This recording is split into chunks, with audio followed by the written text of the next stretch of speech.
कर दिया रिकॉर्डिंग है? स्टार्ट है? हो गया। गुड मॉर्निंग, नमस्कार, अस्सलाम वालेकुम, सत श्री अकाल। मैं C Ashish Grover AKN classes Delhi studio से आप सबका स्वागत करता हूं, खैर मकदम करता हूं, जी आयानु बोलता हूं। जिन बच्चों ने टेस्ट नहीं दिया बाद में आप दे देना, क्लास के बाद सबमिट कर देना टेस्ट को। अभी हम आगे पढ़ेंगे। बेटा हम एक टॉपिक पढ़ रहे हैं, bill of exchange.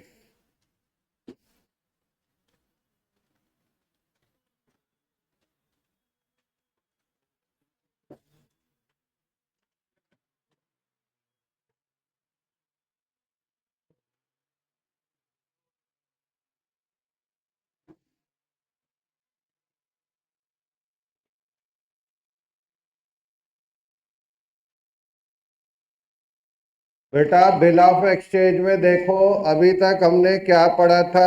Normal bill और डिसऑनर ऑफ बिल। अब हमें नेक्स्ट कॉन्सेप्ट पढ़ना है, लिखो retirement of bill of exchange under rebate.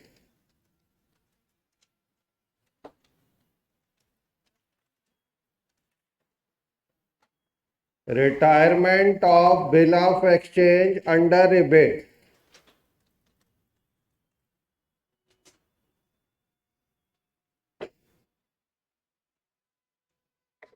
बेटा ये कॉन्सेप्ट क्या होता है समझ। सपोज बिल की मैच्योरिटी डेट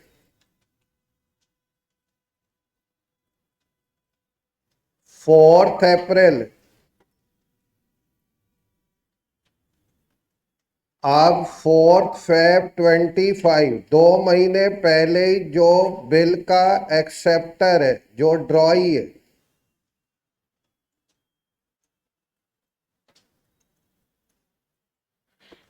वो ड्रॉई क्या कहता है कि भाई आप मुझसे पेमेंट आज ही ले लो इस बिल की।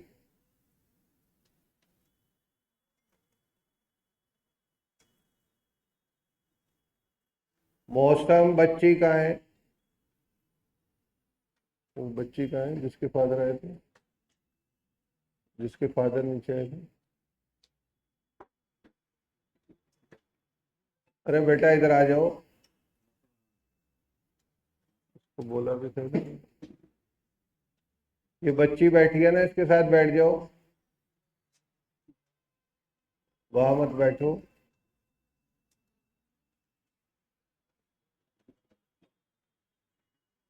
देखो retirement of bill of exchange under rebate क्या होता है? बिल की मैच्योरिटी डेट क्या है? 4 अप्रैल।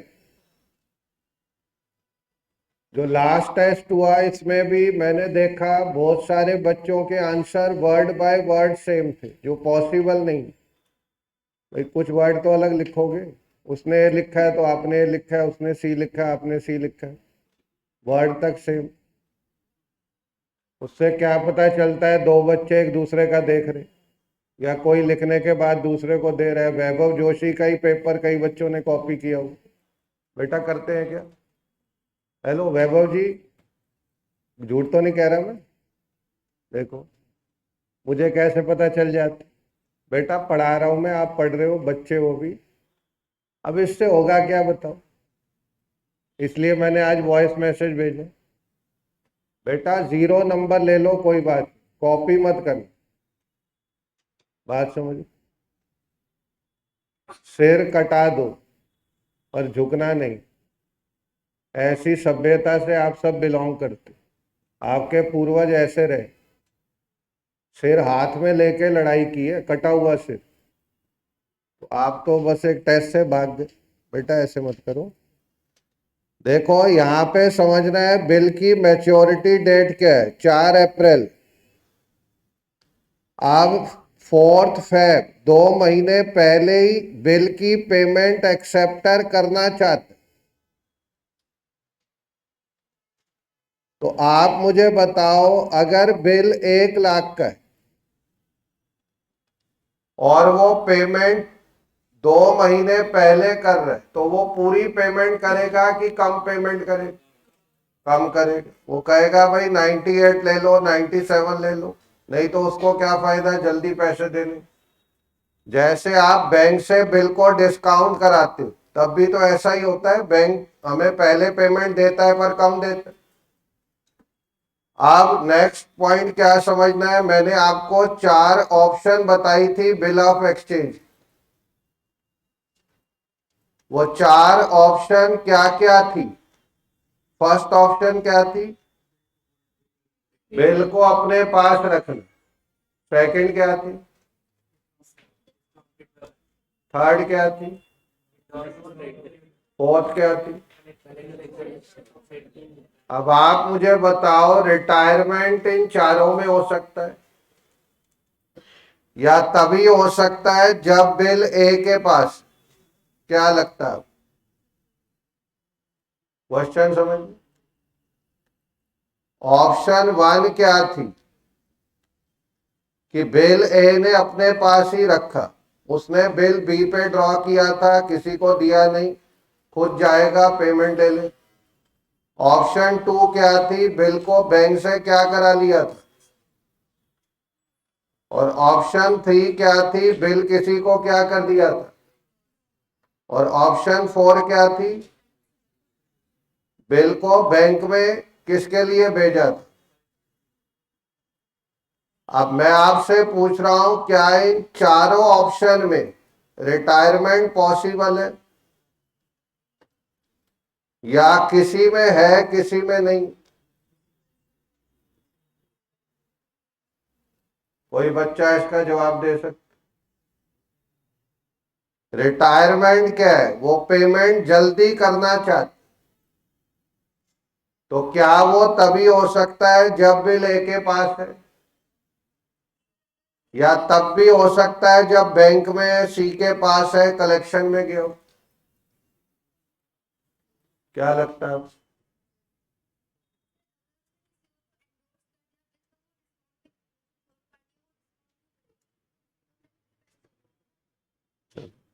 और बताओ, इस बच्ची के हिसाब से सिर्फ ऑप्शन 1 में ही हो सकता। 1 में तो हो ही सकता है, इसमें कोई डाउट है? 2 क्या है बताओ? बैंक से हमने बिल को क्या कराया? डिस्काउंट कराया हो। अगर हमने बिल को बैंक से डिस्काउंट कराया हो,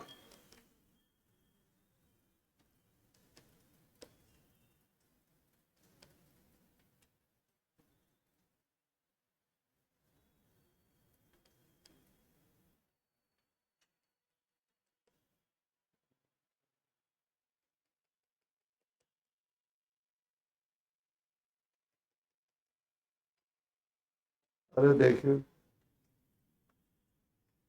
बिल को अगर बैंक से हमने डिस्काउंट कराया हो,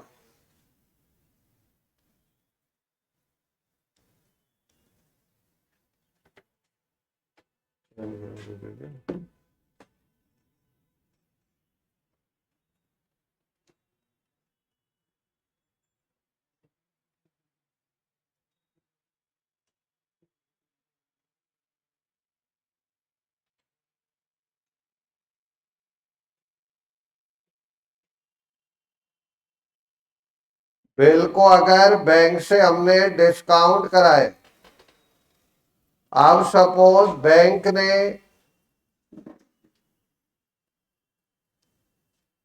ए को 97 दिए और बिल डिस्काउंट कर दिया, ऐसे ही होता है। बिल कितने का था? अब ए बोला कि भाई ठीक है, आप डिस्काउंट कर दो, 97 मुझे दे। बिल की मैच्योरिटी आई नहीं और बी ने ए को फोन किया, बोला एक काम करो, आप मुझसे 98 ले लो। और बिल आज ही मैं पे कर देता हूं। ए ने कहा बिल मेरे पास नहीं है, मैंने कहां से डिस्काउंट करा लिया। तो बी क्या करेगा, बैंक में जाएगा, कहेगा आपने ए को कितने दिए, मैं आपको कितने दे रहा हूं, मुझसे आज ही पेमेंट ले लो, तब भी तो बैंक को कितना बच जाए। बात समझ। अगर बिल सी के पास है, वो सी को यही ऑप्शन देगा। देखो कोई भी आदमी पेमेंट जल्दी मिल रही है ना, मना नहीं करता, लेकिन आप सीए कर। आती हुई लक्ष्मी और जाती हुई गर्लफ्रेंड बॉयफ्रेंड, उसको रोकना नहीं, जाने दे। देखो ये हंसा है, हंसा तो फंसा। यहां बैठे किसी बच्चे की कोई गर्लफ्रेंड नहीं है ना बॉयफ्रेंड, ऐसा मुझे लगता। क्यों, सीए में जिसने गर्लफ्रेंड बना ली वो या तो सीए में रैंक ले और या कभी सीए नहीं बने, एक्सट्रीम होगा बिल्कुल। और जिस लड़की ने बॉयफ्रेंड बना ली उसमें एक ही होगा, वो सीए पक्का बनेगी। लड़कियां अपना नुकसान नहीं करती, लड़के होते हैं पागल, समझ बाद में आता है। क्यों भाई, गलत कह रहा हूं? किसी को अभी गर्लफ्रेंड बॉयफ्रेंड नहीं बना। अभी गर्लफ्रेंड बॉयफ्रेंड पता है किसको बनाना, आईसीआई और अपनी पढ़ाई और यूपीएससी में सेकंड रैंक लेनी, जैसे एक बच्ची की आई रिजल्ट में बताया। चल, तो बेटा सी भी कर सकता है। और लास्ट ऑप्शन क्या है, ये क्या होता है बताना, ये बच्ची बताएगी बेटा क्या होता है। कितने दिन पहले भेजा हो, कलेक्शन के लिए कब भेजते हैं, बिल्कुल मैच्योरिटी से 2-3 दिन पहले, 1 अप्रैल को भेजा और मैच्योरिटी कब है। तो इस 3 दिन के अंदर अगर भी आएगा कहने की भाई पेमेंट जल्दी ले लो, उसको क्या फायदा हो। 1-2 महीने पहले आएगा तब तो इंटरेस्ट बचेगा उसको। हो इसमें भी सकता है, ऐसा नहीं नहीं हो सकता, पर इसका चांस कम, क्योंकि टाइम कम है ना इसमें। हमने आज कलेक्शन में भेजा, 3 दिन बाद तो मैच्योरिटी है, तो उस बीच में भी क्यों आएगा कि पेमेंट ले लो, 3 ही दिन तो। पर फिर भी आ सकता है, बताओ कब आए। अगर मान लो बी इंडिया छोड़ के जाए, कोई ऐसी सिचुएशन है, या कई दिन के लिए उसको कहीं जाना है, वो अवेलेबल नहीं, तो वो कहेगा भाई एक काम करो पेमेंट आज ही ले लो। वो ये नहीं चाहता कि वो बिल को डिसऑनर कर दे, कल को लड़ाई झगड़ा। बात समझ। तो वो कहेगा भाई मैं जा रहा हूं, आप पेमेंट 2 दिन पहले ले लो, 1 दिन पहले ले लो। वो कहेगा बिल तो बैंक में कलेक्शन के लिए गया, वो वहां से मंगा के उसकी पेमेंट कर दे। तो क्या समझे बेटा, retirement of bill of exchange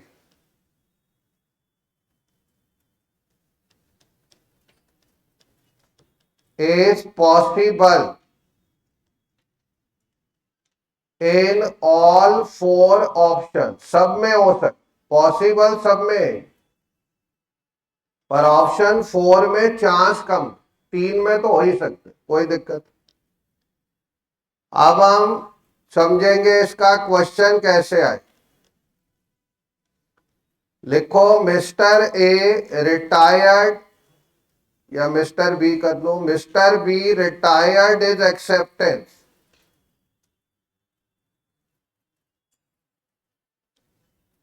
given to mister A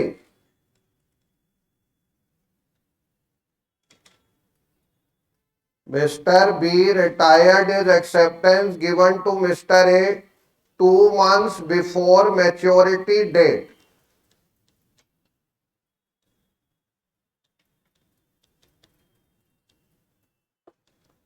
At the rate 12% per annum for ₹60,000. इसकी आपको एंट्री करनी है ए और बी की बुक्स, मिस्टर बी अपनी एक्सेप्टेंस रिटायर कर रहा है कितने मंथ पहले, उसका अमाउंट कितना है और इंटरेस्ट का रेट कितना है। तो बेटा क्या करेंगे, 60,000 पे 12%, 2 मंथ्स का देखेंगे कितना आ रहा है, बताओ क्या आएगा, 1200 है। तो इतनी पेमेंट वो कम करे, मतलब 60,000 माइनस 1200 कितना है, 58। तो बेटा ए एंट्री करेगा कैश अकाउंट डेबिट, कितना 58,800, रिबेट ऑब्लिक डिस्काउंट, कई जगह स्टडी में रिबेट लिखता है कभी डिस्काउंट लिखता है, दोनों लिख दो आप ताकि गलत ना हो। कैश आ रहा है cash debit, rebate oblique discount debit to B R, bill कितने का था 60। अगर बिल की पेमेंट मैच्योरिटी पे होती क्या एंट्री होती, कैश डेबिट कितना 60,000, बी आर क्रेडिट कितना, बिल की पेमेंट पहले होगी तो क्या होगा कैश डेबिट, उसमें पेमेंट कम मिलेगी तो डिफरेंस कहां जाएगा, रिबेट या डिस्काउंट में, वो ए का एक्सपेंस हो गया उसके पी एंड एल में डेबिट होगा ये जाए। अब देखो बी क्या एंट्री करें, बिल्स पेबल डेबिट कितना 60, कैश क्रेडिट कितना 58,800, टू रिबेट ऑब्लिक डिस्काउंट, इसमें ये क्रेडिट हो रहा है उसकी इनकम है क्योंकि वो पेमेंट कम कर रहा है 1200 रुपये। कोई डाउट, हाँ जी बेटा थर्ड ऑप्शन क्या है, बिल ए ने सी को दे दी। अब अगर बिल सी के पास है और बी ने फोन किया ए को, बोला कि आप पेमेंट पहले ले लो पर कम पेमेंट ले, उसने कहा बिल मेरे पास नहीं है, किसके पास है सी के पास, तो बी सी को अप्रोच करे, कहेगा इस बिल की मैं पेमेंट आज कर देता हूं, 2,000 कम ले लो 1,000 कम ले लो, सी भी मान जाए। तो सी की बुक्स में ये एंट्री होगी जो ए कर रहा है, cash debit rebate debit to B R, ठीक है कोई डाउट। अब आप बेटा नेक्स्ट कॉन्सेप्ट लिखो, renewal of bill of exchange.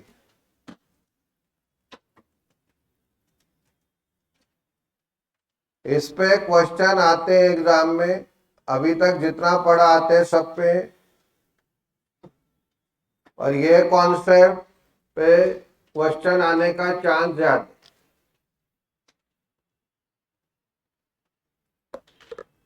बेटा रिन्यूअल होता क्या है समझ, लिखो before maturity of bill of exchange,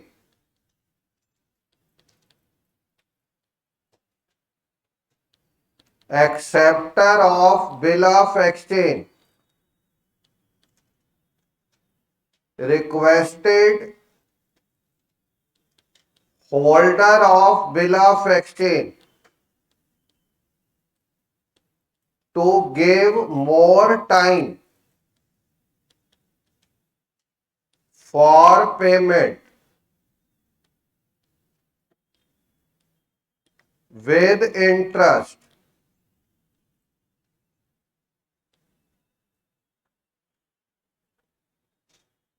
इसमें क्या समझना है, जिसने बिल एक्सेप्ट किया हुआ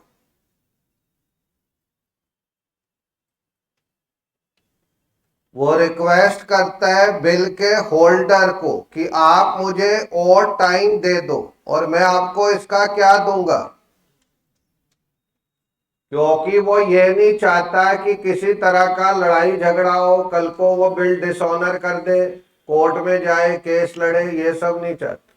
वो खुद ही कह रहा है भाई मेरे पास पेमेंट नहीं है, मुझे 2 महीने और दे दो, और इसका मैं आपको क्या दूंगा, इंटरेस्ट दूं। इसको बोलते हैं renewal of bill of exchange. ये भी चारों ऑप्शन में हो सकता है। रिन्यूअल इज पॉसिबल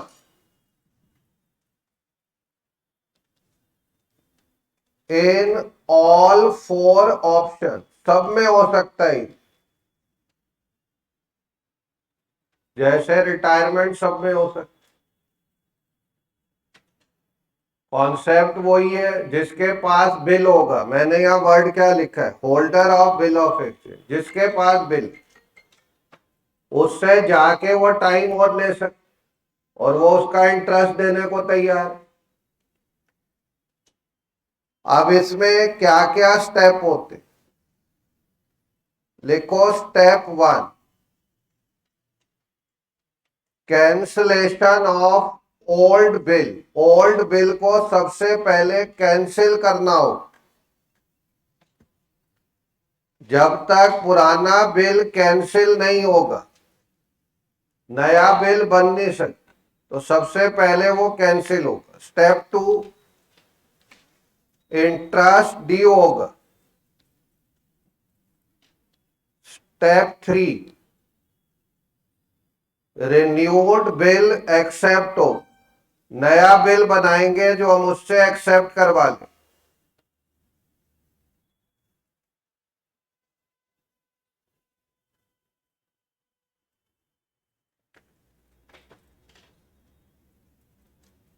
अब इस बात को समझने के लिए आप एक क्वेश्चन लिख,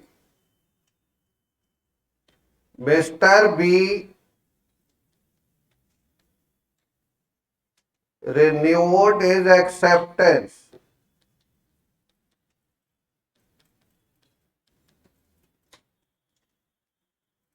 given to Mr. A for a further period of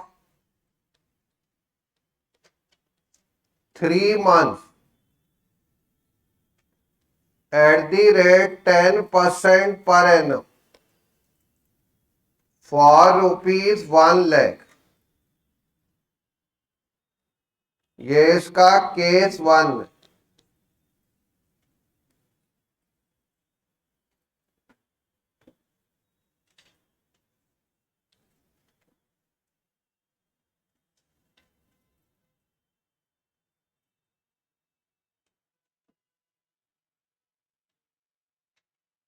देखो बेटा, कोई बात समझोगे, दिक्कत नहीं, रटना नहीं, बात को समझ के कर। इससे आपको क्या समझ आ रहा है, बी ने अपनी एक एक्सेप्टेंस को रिन्यू किया, जो किसको दी थी, कितने और टाइम के लिए, किस इंटरेस्ट रेट पे, और अमाउंट क्या था। अब इसकी एंट्री हमें ए और बी की बुक्स में करनी। तो मैंने बताया बेटा, स्टेप 1 क्या है, ओल्ड बिल कैंसिल हो। बिल का कैंसिलेशन वही है जो डिसऑनर की एंट्री। क्या आप डिसऑनर की एंट्री बता सकते हो क्या होती, डिसऑनर की जर्नल एंट्री क्या होती। ए क्या करेगा, बी डेबिट। अभी अमाउंट मत लिखना। क्रेडिट क्या बताया था, बी आर, और एक टू कैश नोटिंग चार्ज। अब देखो नोटिंग चार्ज क्या होता है, कि हमने उस पर केस करना, और यहां पे जो रिन्यूअल हो रहा है म्यूचुअल कॉन्सेंट से हो रहा है कि लड़ाई झगड़े से हो रहा है, आपसी सहमति से हो रहा है, कोई लड़ाई झगड़ा तो नहीं, तो केस करना ही नहीं है। राइट में जो 2 लड़कियां लगातार बात कर रही हैं, बेटा थोड़ा ध्यान दो, नहीं तो आप दोनों की सीट चेंज करा देंगे, एक इधर एक उधर। रेयांश को ये बात समझ आ गई, देखो आज उसके साथ नहीं बैठा, समझ रहे बेटा, दोस्त के साथ नहीं बैठी, क्लास दिक्कत हो। अब इसमें अमाउंट लिखो कितना, 1 लाख। इसमें बस नोटिंग चार्ज नहीं है, एंट्री वही, बिल कैंसिल करने की एंट्री वही होती है जो डिसऑनर की होती है, बस नोटिंग चार्ज नहीं होती। इसमें हो जाएगा बेटा बिल्स पेबल डेबिट टू ए 1 लाख।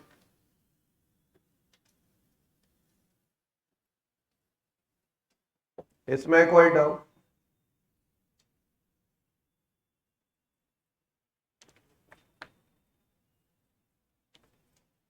अब आप देखो 1 लाख पे इंटरेस्ट का रेट कितना है, कितने मंथ के लिए रिन्यू कर रहे हैं, कितना आएगा?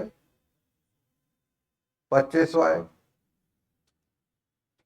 इतना इंटरेस्ट किसने किससे लेना है? ए ने लेना है किससे?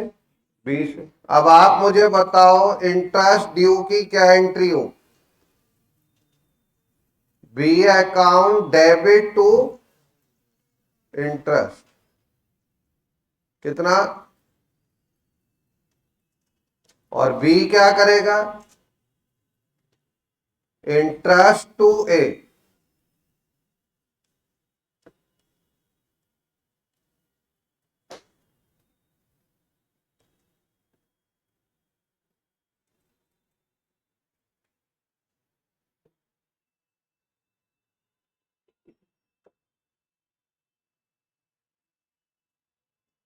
ये हो गया बेटा इंटरेस्ट ड्यू, इसकी एंड।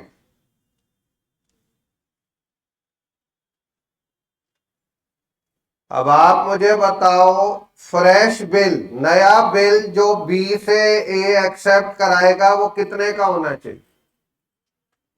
कितने का होगा? 1 लाख प्लस क्या ऐड हो जाए?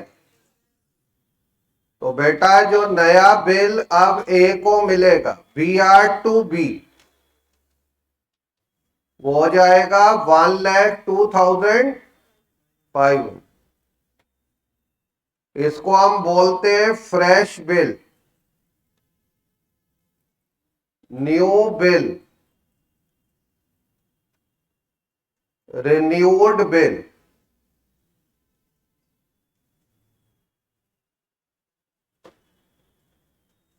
बी क्या एंट्री करेगा? A debit to bills paid.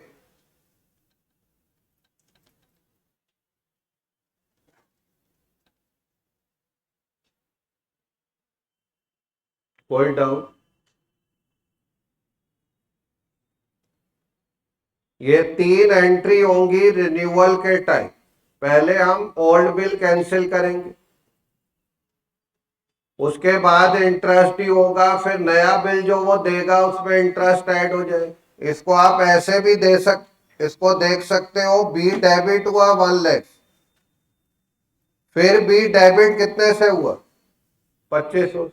दोनों का टोटल कितना हुआ? अब उतने से ही क्रेडिट होगा तभी तो अकाउंट क्लोज होगा उसका, तो उतने का ही बिल दे, उतने ही पैसे हमें अब बी से लेने। क्लियर हो गए? अब आप बेटा लिखो केस 2, ये केस 1 था। लिखो mister B requested mister A to renew his acceptance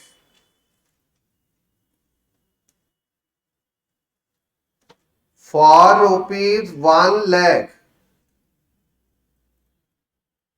for a further period of 3 months.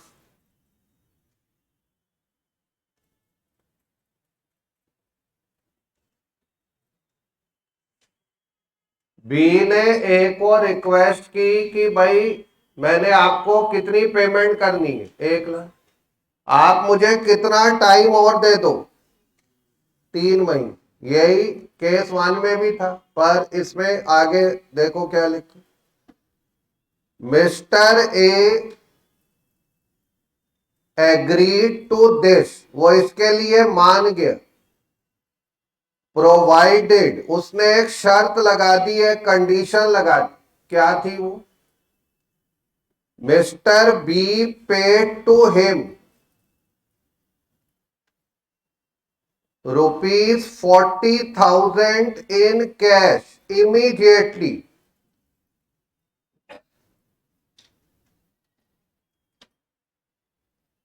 and balance will carry interest.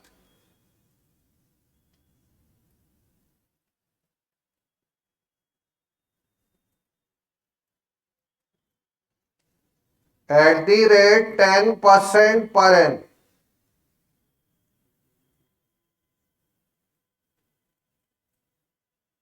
जो बच्चा लास्ट में पीछे बैठा है मुंह पे हाथ रख के, भाई लिख नहीं रहे आप, कोई नाराजगी?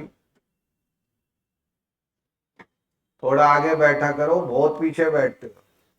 हमेशा मैं देखता हूं या तो उधर कॉर्नर पे होते हो या इधर हो, सबसे लास्ट में बैठते। इस आदत को बदलो, आगे बैठ। और बेटा बात को समझो। देखो सिंपल बात मैं आपसे पूछता हूं और बिल्कुल ईमानदारी से बिना झूठ बोले मुझे उसका जवाब दे। दो लोगों से कभी झूठ नहीं बोलना, बताओ किससे? एक डॉक्टर और दूसरा टीचर। जैसे सुजीत, इसके सिर में दर्द था, डॉक्टर के पास गया, बोला मेरे पैर में दर्द, तो सच बोला कि झूठ बोला? डॉक्टर ने कहा ठीक है, एक बढ़िया सा इंजेक्शन बनाया, इसके लगा दिए। अब ऐसी जगह दर्द हुआ ये बता भी नहीं पा रहा किसी, समझ? तो फायदा हुआ कि नुकसान हुआ? दूसरा किसको झूठ नहीं बोलना? टीचर। मैंने कहा बेटा समझ आया? ये बोला बच्चा फैक्ट्री का मालिक कि हाँ जी हमें बहुत अच्छा समझ आया। फायदा हुआ नुकसान हुआ? समझ रहे? किसी बच्चे की आज फर्स्ट क्लास तो नहीं है, सब पुराने पापी है यहाँ। चलो अभी मेरी बात सुन, मैं आप सबसे ये पूछता हूं कि यहां बैठे कितने बच्चे, झूठ नहीं बोलना, सीए बनना चाहते?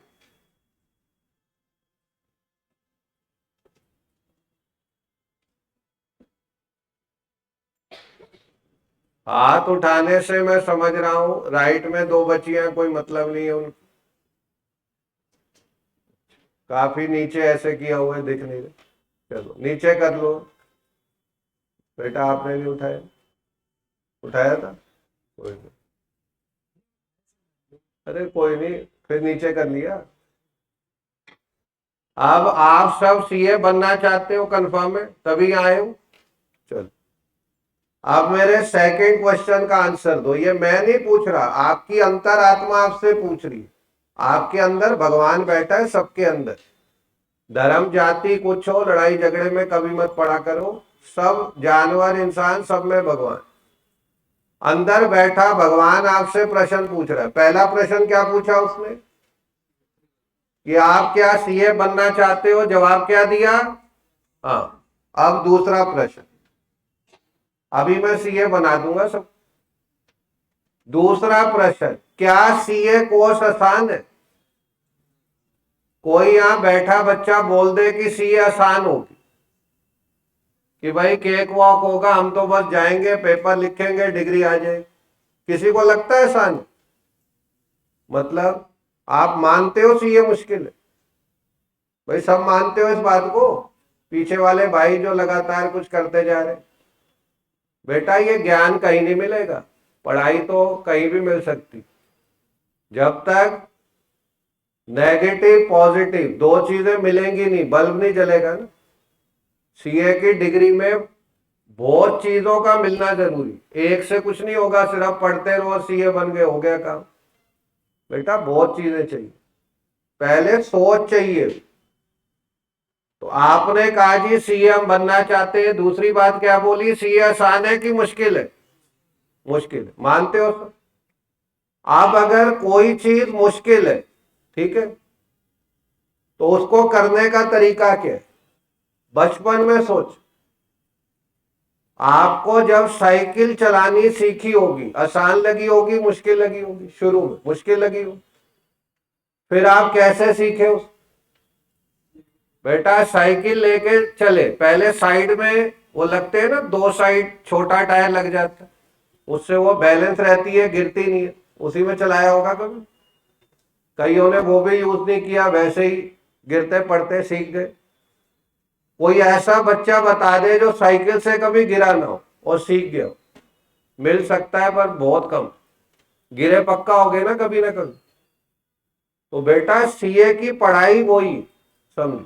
आज मैंने टेस्ट भेज, अब आपको लगा होगा कि भाई हमें सब आता है।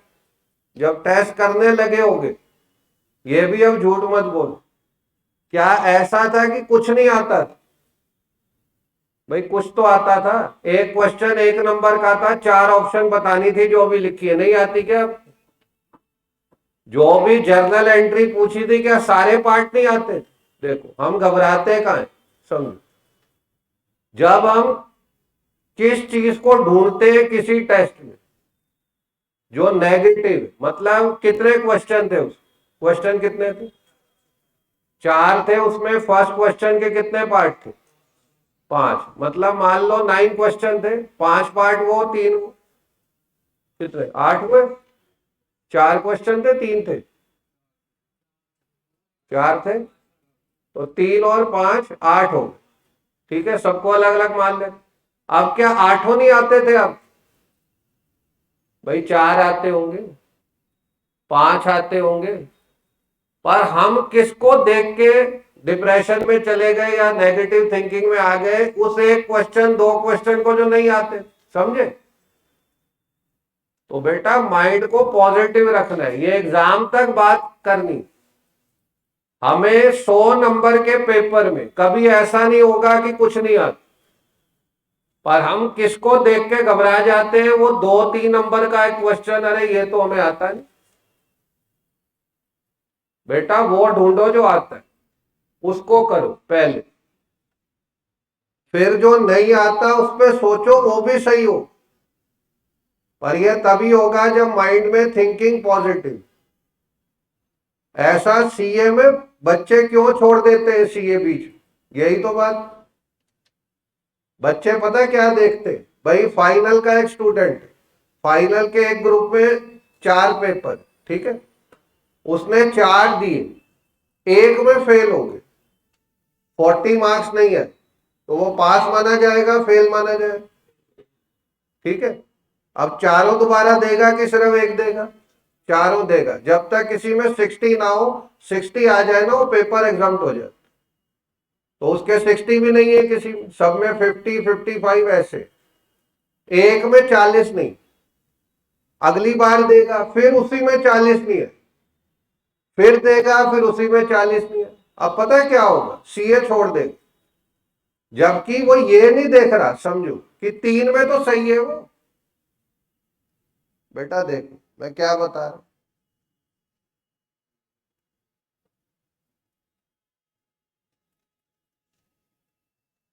कुछ गलती दिख रही है इसमें?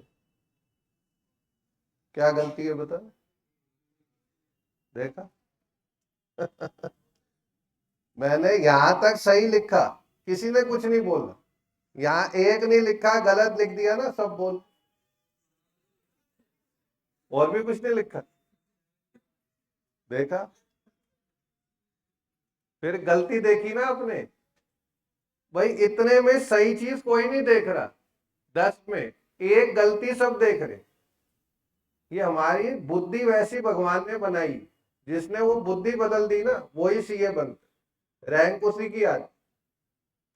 बेटा पॉजिटिव ढूंढो हर चीज, एक नेगेटिव हमारा पूरा पेपर खराब कर देता है, जबकि 9 पॉजिटिव चीजें वो कोई नहीं देख। तो हमें कोई टेस्ट हो, अब जिसने टेस्ट सबमिट नहीं किया, किसी ने नहीं किया ना अभी, क्लास के बाद मैं यहीं बैठूं 15-20 मिनट आपको और दूंगा, और मैं खुद देखूंगा कौन क्या कर, और मेरे सामने आप करना पॉजिटिव थिंकिंग के साथ कि इसमें हमें क्या आता है, उसको पहले कर दो। जो नहीं आता फिर उसको सोचो वो भी सही हो। अब यही क्लास में हो रहा। भाई क्लास में मैं अभी क्या बता रहा हूं, कोई मुश्किल बात नहीं बता रहा, और आपको कहां तक पढ़ना है बेटा, फाइनल तक। फाइनल के ऐसे ऐसे पेपर है, नाम तक नहीं सुना आपने, कई बार मैं बता चुका, वो भी पढ़ने। फाइनल बहुत दूर है कि अगर आप फाउंडेशन सितंबर में क्लियर कर लो, इसके नेक्स्ट ईयर इंटर हो जाए। अभी कौन सा ईयर चल रहा है बताना, 2025। इसमें आपने फाउंडेशन क्लियर कर लिया, 2026 में क्या डी हो जाएगा, इंटर। इंटर भी कर लिए, उसके 2.5 साल बाद, ठीक है, क्या ईयर आ गया, 28 29 के आसपास। अभी 25 चल रहा है। भाई 4 साल पता चलेंगे क्या? आप बचपन में पैदा हुए अभी तक लाइफ पता चली, तो 4 साल कैसे पता चले? तो फाइनल दूर नहीं है, पढ़ाई तो फाइनल की 26 में ही शुरू हो जाएगी। इंटर क्लियर हुआ, फाइनल की पढ़ाई तो शुरू हो गई। तो बेटा वहां तक आपको पढ़ना, ठीक है। अब फाउंडेशन में ही अगर आप ऐसे घबराओगे तो काम नहीं चलेगा, घबराना नहीं, बात को समझ के करना है, कभी दिक्कत नहीं आएगी। मैंने यहाँ पे क्या लिखा, बी ने किसको रिक्वेस्ट की और कहा कि आप मेरा बिल कितने टाइम के लिए रिन्यू कर दो, इसमें किसी को डाउट? अब ए ने कहा जी ठीक है, मैं आपकी बात मान लेता हूं, मैं कितना टाइम आपको और दे देता हूं, पर मेरी एक शर्त है, वो क्या है कि आप मुझे आज कितनी पेमेंट दे दो। तो बैलेंस कितना बच गया, उसका मैं टाइम देता हूं और उसका आप इतना इंटरेस्ट दे दें। प्रैक्टिकल लाइफ में यही सबसे ज्यादा केस मिले। उसका रीजन, आपने किसी से 1 लाख लेने, वो आया जी मुझे 3 महीने और दे दो। अब आप पहली बात क्या बोलो कि 1 लाख तुम्हारे पास नहीं है, तो तुम कुछ पेमेंट अभी कर, कितना दे सकते हो भाई, 40 दे, 60 का मैं टाइम देता हूं। अगर आप पूरे का ही टाइम दोगे, वो फिर आके यही बोलेगा 3 महीने और दे दो। बात समझ? तो पार्ट पेमेंट लेना अच्छी बात है, इससे हमें कंफर्म होगा कि वो आदमी पेमेंट करना चाहता। अब आप देखो इसकी एंट्री क्या होगी, ए एंट्री करेगा B account debit to B R, old bill cancel होगा कितने का, 1 लाख। बी क्या करेगा, बिल्स पेबल टू ए, वही सेम एंट्री है, कोई चेंज नहीं, ओल्ड बिल कैंसिल होगी। आप बी ए को कितनी पेमेंट अभी दे रहे हैं, बी ए को कैश दे रहा है, इसकी एंट्री क्या होती है, simple entry, cash debit to B, कितना, 40,000। और बी ए को कैश दे रहा है, वो क्या एंट्री करेंगे, ए डेबिट टू कैश, ये पार्ट पेमेंट देने की एंट्री होगी। अब आप बताओ इसमें जो इंटरेस्ट लगेगा, 1 लाख पे लगेगा कि 60,000 पे लगेगा, कितने परसेंट है, कितने मंथ के लिए, बताना क्या है, 1500 है। तो इतना इंटरेस्ट ए ने बी से लेना है। Next entry, B debit to interest, कितना बेटा, 15। और ये क्या करेगा, इंटरेस्ट टू ए 15।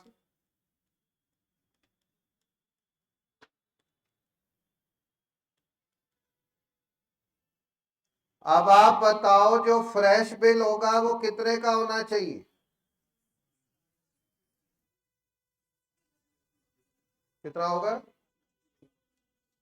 61,500। बी का बैलेंस देखोगे इतना ही बच रहा हो।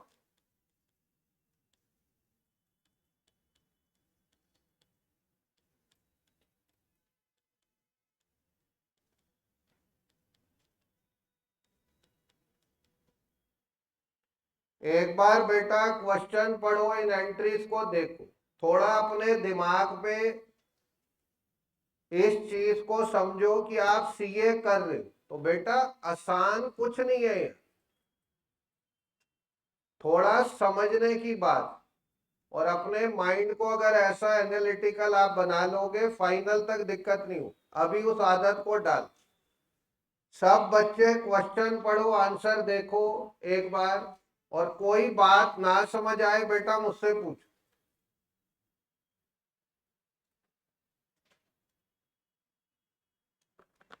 सब बच्चे क्वेश्चन पढ़ो, आंसर पढ़ो।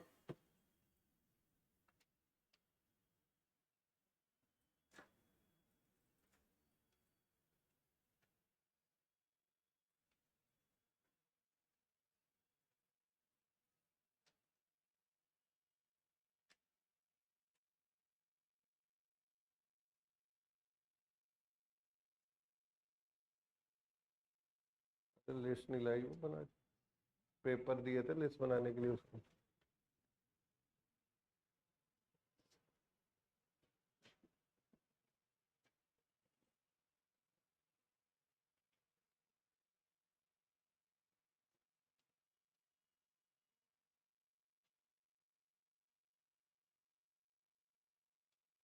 बेटा फर्स्ट एंट्री हमने किस बात की ओल्ड बिल कैंसिल हो गया, क्या एंट्री हुई? B to B R, B में क्या हुई? Bills payable to A. Second क्या की? बी ने ए को कैश दिया, क्या हुई? कैश टू बी, बी ने क्या की? ए टू। मुश्किल बात है। अब कितना इंटरेस्ट ड्यू होगा? 60,000 रुपए, क्योंकि 1 लाख में कितनी पेमेंट उसने आज दे दी? 40। अब 60 ही तो बचे, उस पे 10%, 3 महीने, कितना आया? 15। तो बी टू इंटरेस्ट, और बी क्या करेगा? इंटरेस्ट टू ए। अब नया बिल कितने का होगा? 1 लाख माइनस 40, कितने बचे? प्लस इंटरेस्ट, तो 61,500। अब अगर इतनी बात आप समझ गए तो अपने आप केस 3 आपको मुझे करके बताना है। केस 3 क्या है? Be paid ₹40,000 and interest of ₹1,500, 1,500 जो आपने निकाला, in cash immediately.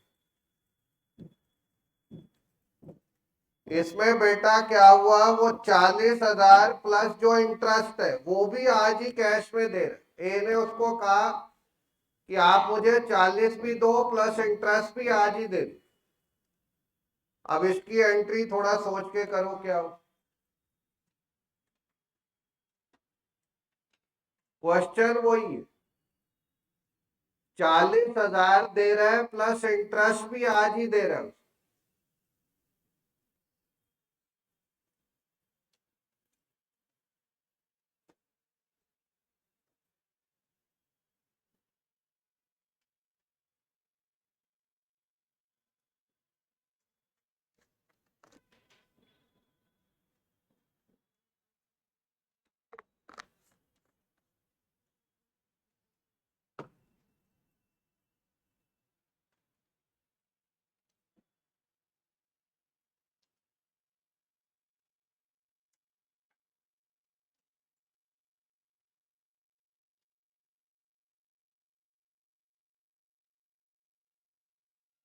A first entry क्या करेगा? बी टू बी आर, इसमें तो सब में देख रहे हो वही हो रही। बी क्या करेगा? बिल्स पेबल टू ए, ये तो ओल्ड बिल कैंसिल हो।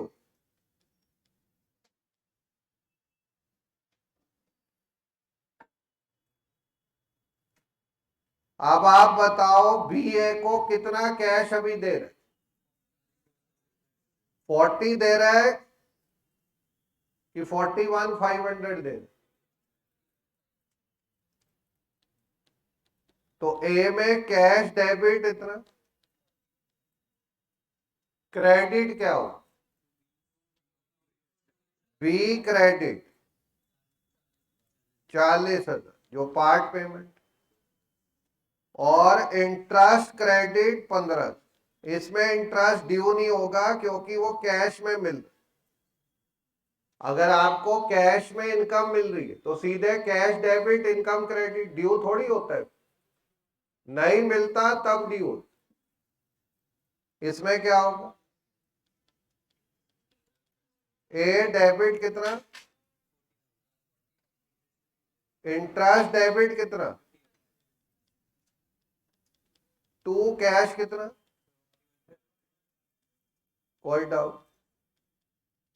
बेटा समझोगे, कोई बात मुश्किल नहीं, बस समझने की बात। अब आप बताओ, नया बिल जो बीए को देगा वो कितने का होना चाहिए? 60,000, क्योंकि इंटरेस्ट तो कैश में दे दिया उसने।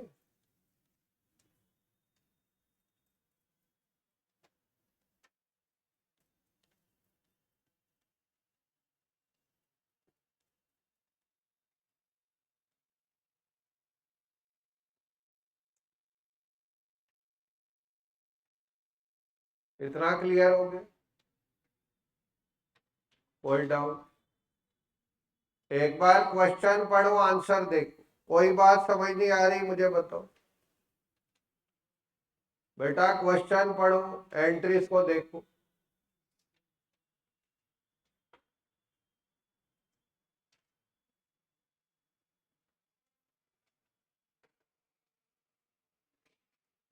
क्लियर हो गए? कर एंट्री सब कर लो।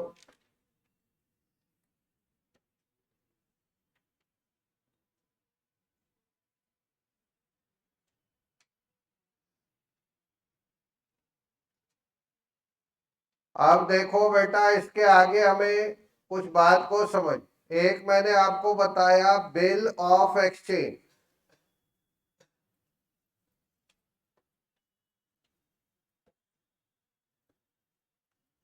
एक कॉन्सेप्ट होता है प्रोमिसरी नोट।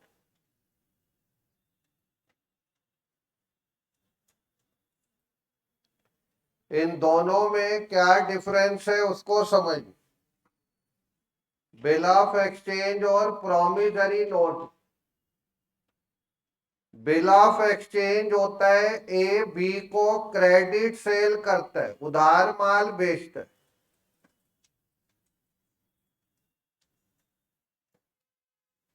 तो किसने किससे पैसे लेने? तो ए बी पे एक बिल ड्रॉ करता है, बी उस बिल को क्या करता है और ए को दे देता है। जब वो बिल एक्सेप्ट होके ए को मिलता है, ए उसको क्या बोलता है और बी क्या बोलता है? इसको बोलते हैं ड्रॉर। इसको क्या बोलते हैं? ड्रॉर। ये सब थ्योरी में भी मैंने टेस्ट में दिया था, इतना लिख लो। ये है bill of exchange.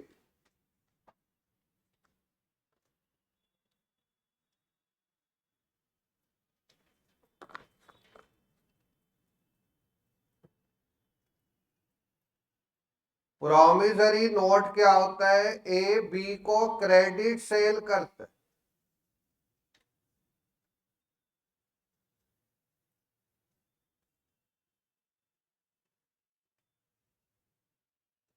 Bill of exchange सब लिख लो। ए बी को क्रेडिट सेल कर रहा है। अब किसने किसको पैसे देने? बी ने देने हैं किसको? तो बेटा बी क्या करेगा, खुद ही एक प्रॉमिसरी नोट बनाए,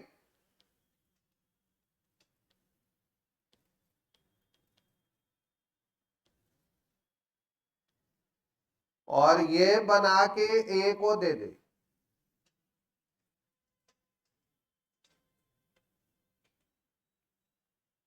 बिल ऑफ एक्सचेंज क्या होता है? ए लिखता है I promise to pay bearer a sum of this amount on this date, पर पेमेंट ए को करनी है कि बी को करनी है? तो बी उसमें अपनी क्या देता है? एक्सेप्टेंस देता है, तभी वो बिल ऑफ एक्सचेंज बनता है।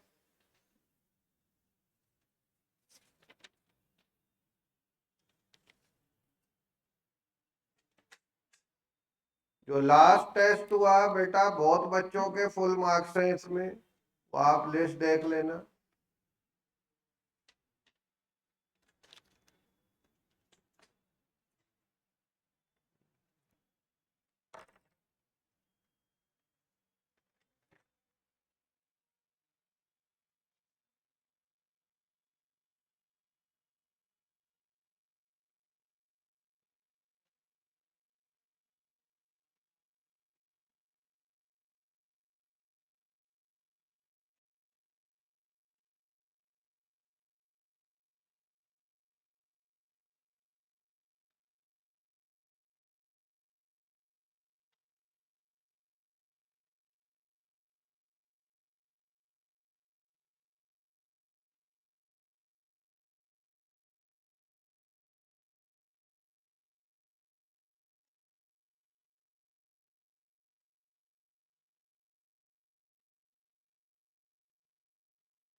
जो लिस्ट है ना, इसकी पिक लेके मुझे भेज दे आगे पीछे।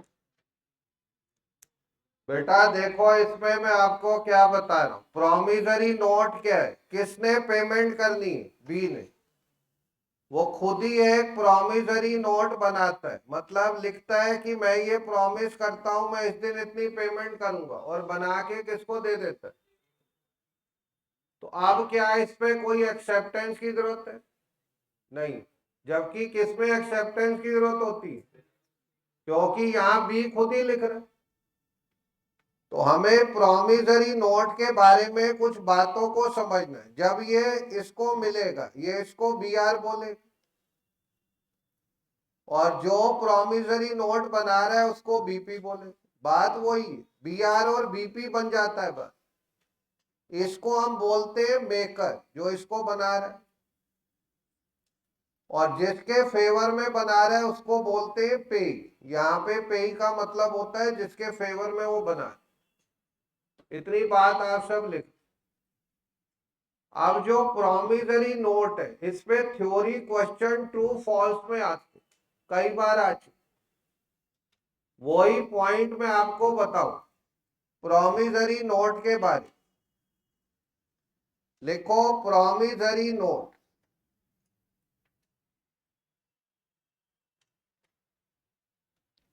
Point number 1, it does not require acceptance. किसकी जरूरत इसमें नहीं है? एक्सेप्टेंस। क्योंकि जिसको पैसे देने हैं वो खुद ही इसको बना रहा है। Promissory note should B for a certain amount.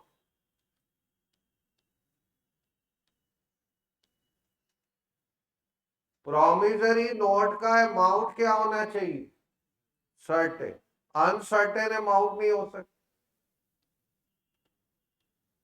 Promissory note is a negotiable instrument. ये भी एक नेगोशिएबल इंस्ट्रूमेंट है, एक आदमी से दूसरे आदमी को ट्रांसफर हो सकता है, जैसे बिल ऑफ एक्सचेंज, कोई डिफरेंस नहीं। नेक्स्ट क्या है? Promissory note should B unconditional. Promissory note में क्या नहीं हो सकती? कंडीशन। कि भाई कोई आदमी एक प्रोमिजरी नोट बनाए, उसमें क्या लिख दे, जैसे सुजीत बना रहे कि मैं 1 लाख दूंगा इस दिन, पर वो दिन वो होगा जब मोदी जी शादी करें और सलमान खान अपनी वाइफ के साथ उस शादी में आए और वहां पे अमित शाह भगड़ा कर रहा हो। भाई सब बात ऐसी लिख दो, ना दिन हो ना रात हो, ना घर हो ना बाहर हो। एक था ना ऐसा आदमी जिसने बहुत सारी बातें बोली थी, तो भगवान ने चौखट के बीच में खड़े करके आधा जानवर आधा इंसान उसको मार दी। भाई सीधे बोल देता मैं कभी ना मरूं, इतनी कहानी लिख पूछने की क्या जरूरत, समझ। बोलता मैं कभी मरूं ही ना। वो कह रहा है जी ना मुझे जानवर मारे, ना आदमी मारे, ना दिन हो ना रात हो, ना घर हो ना बाहर हो, है और क्या कहता, सब बहुत सारी कंडीशन रख दी ना, भगवान ने सब पूरी कर दी। तो देखो यहाँ पे क्या समझ रहे, प्रोमिजरी नोट क्या होना चाहिए, अनकंडीशनल, उसमें कोई कंडीशन नहीं हो सकती। जो लास्ट पॉइंट है ये एग्जाम में कई बार आ चुका है, theory true false. Promissory note should not be made payable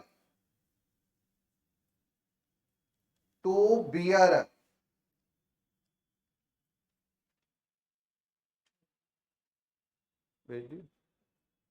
इसका थोड़ा मीनिंग हमें समझना है ताकि आपको रटना ना पड़े और आप बात समझ जाओ।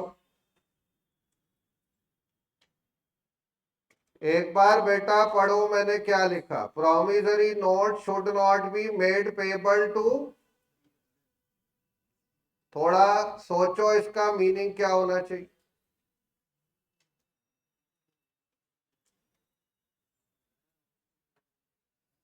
रिजल्ट मैंने लास्ट टेस्ट का शेयर कर दिया है, पेपर ले लेना जाते। Promissory note should not be made payable to bearer. Made payable का मतलब पेमेंट कौन करेगा, वो मेड पेबल होगी।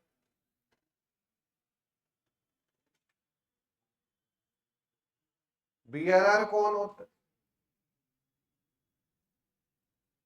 जिसके पास प्रोमिजरी नोट है। तो क्या लिखा है, promissory note should not be made payable to bearer, मतलब जो प्रोमिजरी नोट बी बना रहे वो उसमें ऐसा नहीं लिख सकता है कि इसकी पेमेंट बियरर मतलब ए करेगा। प्रोमिजरी नोट तो ए के पास, पेमेंट बी को करनी है, ए को करनी है। तो promissory note should be made payable to, क्या होना चाहिए, promissory note should be made payable to maker, जो बना रहे उसी को तो पे करना है। ये थोड़ी वो लिख दे कि ये ए देगा, एक्स देगा, वाई देगा, कुछ भी लिख, पेमेंट बी को देनी है और वही बना रहे, तो पेबल तो उसी को होना चाहिए।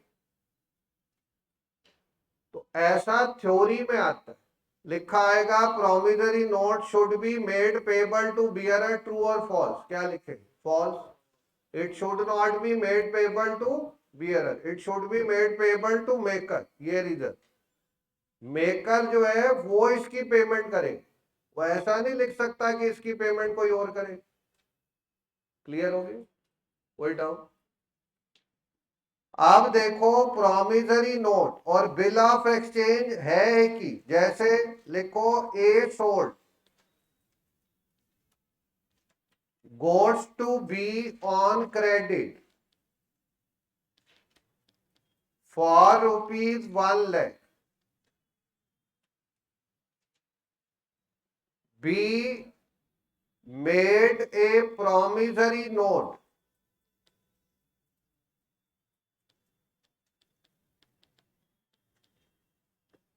इन फेवर ऑफ ए,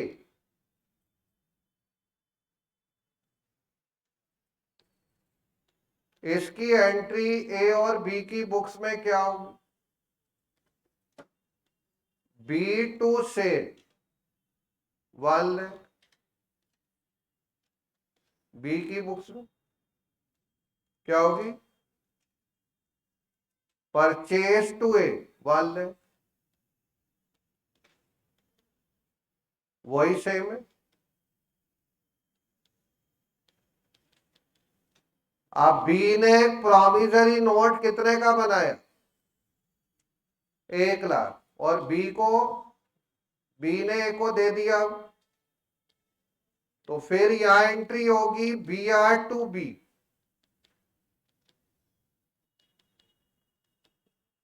और बी की बुक्स में मतलब होता वो बीपीबीआर ही है, चाहे बिल ऑफ एक्सचेंज हो चाहे प्रॉमिसरी नोट हो, बस प्रोसीजर का डिफरेंस। अगर यहां मैं क्वेश्चन बिल ऑफ एक्सचेंज का बनाऊं तब क्या लैंग्वेज लिखी होती? A sold goods to B तो सेम रहता, आगे क्या लिखा हो?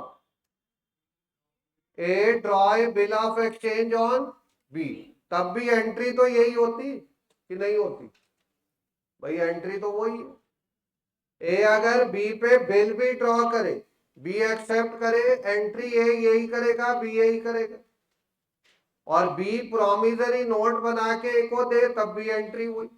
बस प्रोसीजर का डिफरेंस है कि वहां एक्सेप्ट होना करना पड़ता है, यहाँ ऐसा कुछ नहीं। जो जो पॉइंट मैंने अलग बताए, इतना क्लियर है? अब आप एक क्वेश्चन लिखो और इसका आंसर अगर आप दे दोगे, अपने नाम के आगे सीए डॉट एक बार फिर लिख ले। क्वेश्चन क्या है? लिखो Madhav promissory note,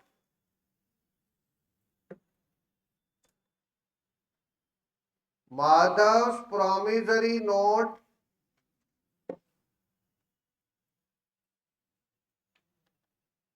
in favour of सहज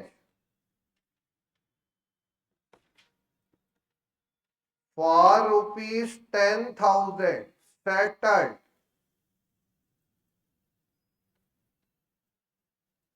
by sending to him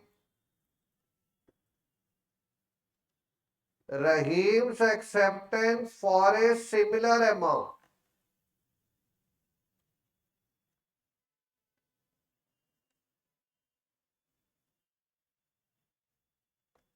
इसकी एंट्री आपको माधव की बुक्स में करनी।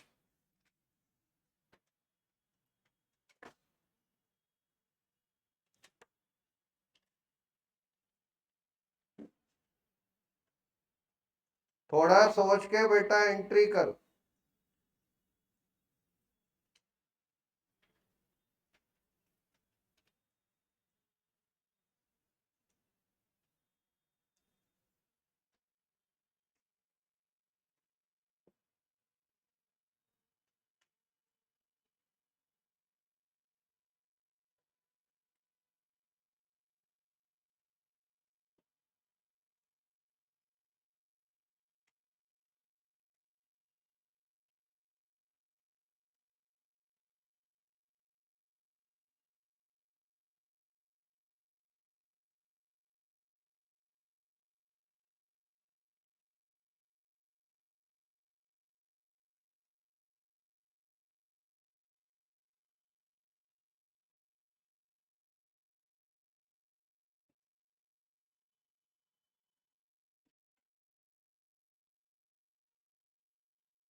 कोई बेटा बता सकता है क्या एंट्री होगी?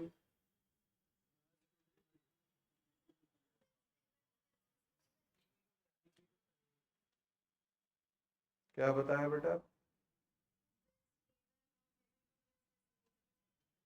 बिल्स पेबल डेबिट टू, क्या बताया? बिल रिसीव, बिल्कुल सही है। अब ये बच्ची भी आपके बीच में, भाई कैसे बता दिए? बेटा पहले पढ़ा हुआ है, यही पढ़ी है आपके साथ ही। किसी और बच्चे ने ये कर लिया एंट्री, एक बच्चा होगा, आपने भी यही किया।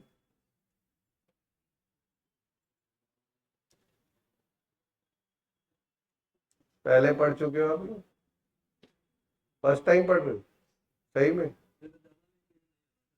जर्नल एंट्री भी नहीं आती, तब भी सही कर दिया, कमाल है। देख रहे हो, भगवान के नाम का चमत्कार। बेटा कुछ भी हो सकता। सिखों के 8वें गुरु थे गुरु हरिकिशन साहिब, जिनका बंगला साहिब गुरुद्वारा। बंगला साहिब गुरुद्वारा कितने बच्चों को पता है? कहाँ पे है पता है? कनॉट प्लेस के पास। उनकी उम्र सिर्फ 8 वर्ष थी। आप कहते हो जी हम तो बच्चे, बेटा कितनी उम्र, 8 साल का है कोई यहाँ पे? सिर्फ 8 साल एज थी उनकी, सिखों के 8वें गुरु।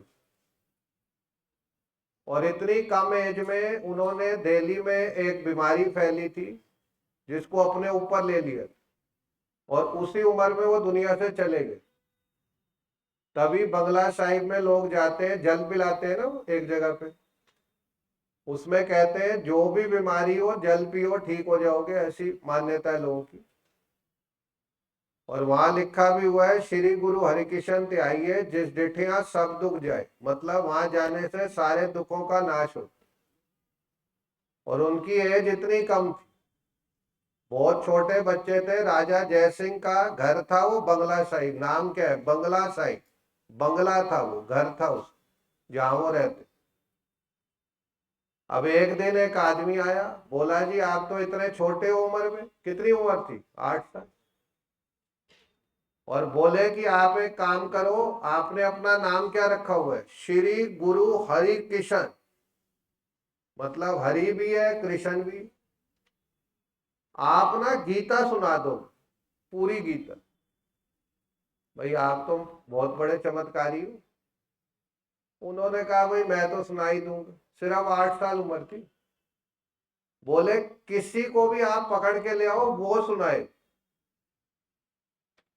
अब उस आदमी ने क्या चाल खेली, रोड पे निकल गया। एक ऐसा आदमी जो अपने आप से ही बुड़बुड़ आ रहा है, पागल टाइप का व्यक्ति जो अपना नाम ही ढंग से नहीं बोल पा रहा, उसको ले आया। बोला जी इससे बुलवा दो। वो एक छड़ी छड़ी लेके चलते थे गुरु हरकिशन साहब, वो छड़ी उस पे रख दी, पूरी गीता सुना दी उस आदमी।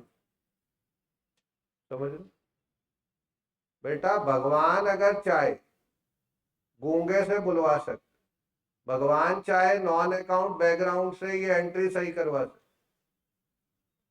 पर वो हमारे अंदर होना चाहिए। पहली बात इच्छा होनी चाहिए। अब हमारी इच्छाएं तो घूम रही हैं सुजीत की तरह कि भाई वो मेरी लाइफ में आ जाए, ये मुझे मिल जाए, तो बस और क्या चाहिए? क्यों भाई? तो वही घूमेगा चारों तरफ। और अगर हमेशा हमारे चिंतन में चल रहा है सीए, कि हमें सीए बनना है, दिमाग से उसको हटाना नहीं किसी भी पल।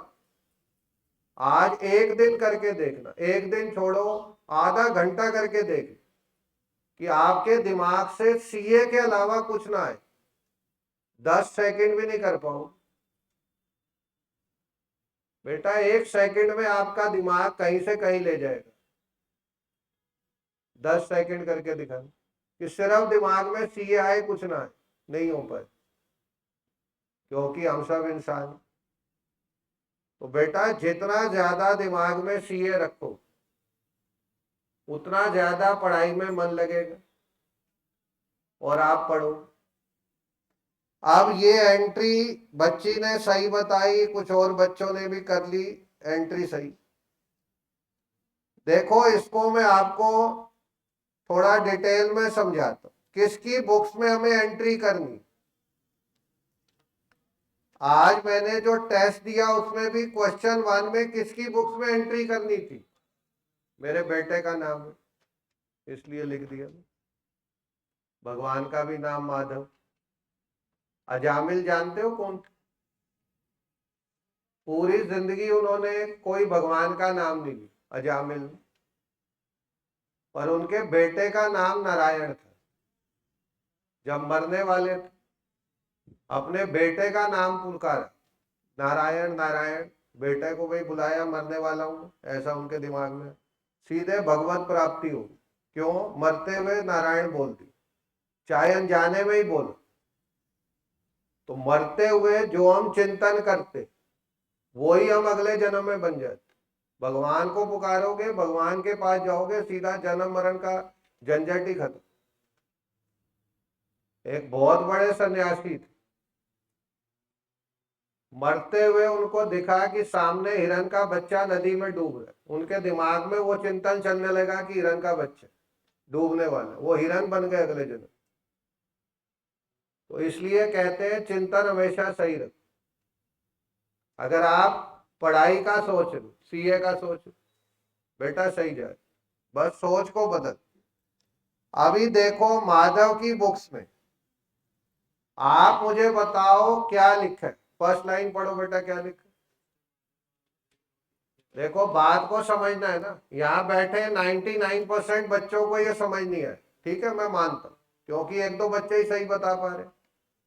अब आप इसको सीखना चाहते हो, भागना तो नहीं चाहते यहाँ से, कोई बात, आप खुद एंट्री बताओगे। अभी लाइन पढ़ो बेटा, पहली लाइन क्या है? Madhav promissory note in favour of सहज। अब आप मुझे बताओ माधव ने प्रोमिसरी नोट किसको दिया, क्यों दिया होगा? क्योंकि माधव ने सहज से परचेज की होगी कि सेल की होगी? परचेज की होगी। तो फर्स्ट एंट्री लिखो, परचेज डेबिट टू सहज। कितना अमाउंट है? 10,000। इसमें कोई डाउट? अब देखो उसने सहज को प्रोमिसरी नोट दिया, इसकी एंट्री बेटा क्या होगी? सहज डेबिट टू बिल्स पेबल, कितना? 10,000। कोई डाउट? एंट्री को समझने के लिए उसके डिटेल में घुस जाओ कि भाई हुआ क्या होगा, क्यों उसने प्रोमिसरी नोट दे दिया? पहले गुड्स खरीदे होंगे, फिर क्या दे दिया होगा? Promissory note. अब लिखा है settled by sending to him, क्या लिखा है? रहीम से एक्सेप्टेड। इसका मतलब माधव के पास एक एक्सेप्टेंस पड़ी थी, जो किसने दी उसको? तो उसने क्या किया होगा? रहीम को सेल की होगी। तो रहीम डेबिट टू सेल 10,000।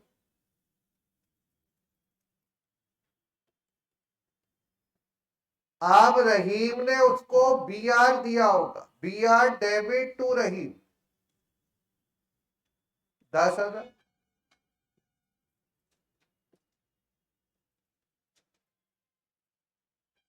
ये चार एंट्री उस एंट्री से पहले हो चुकी।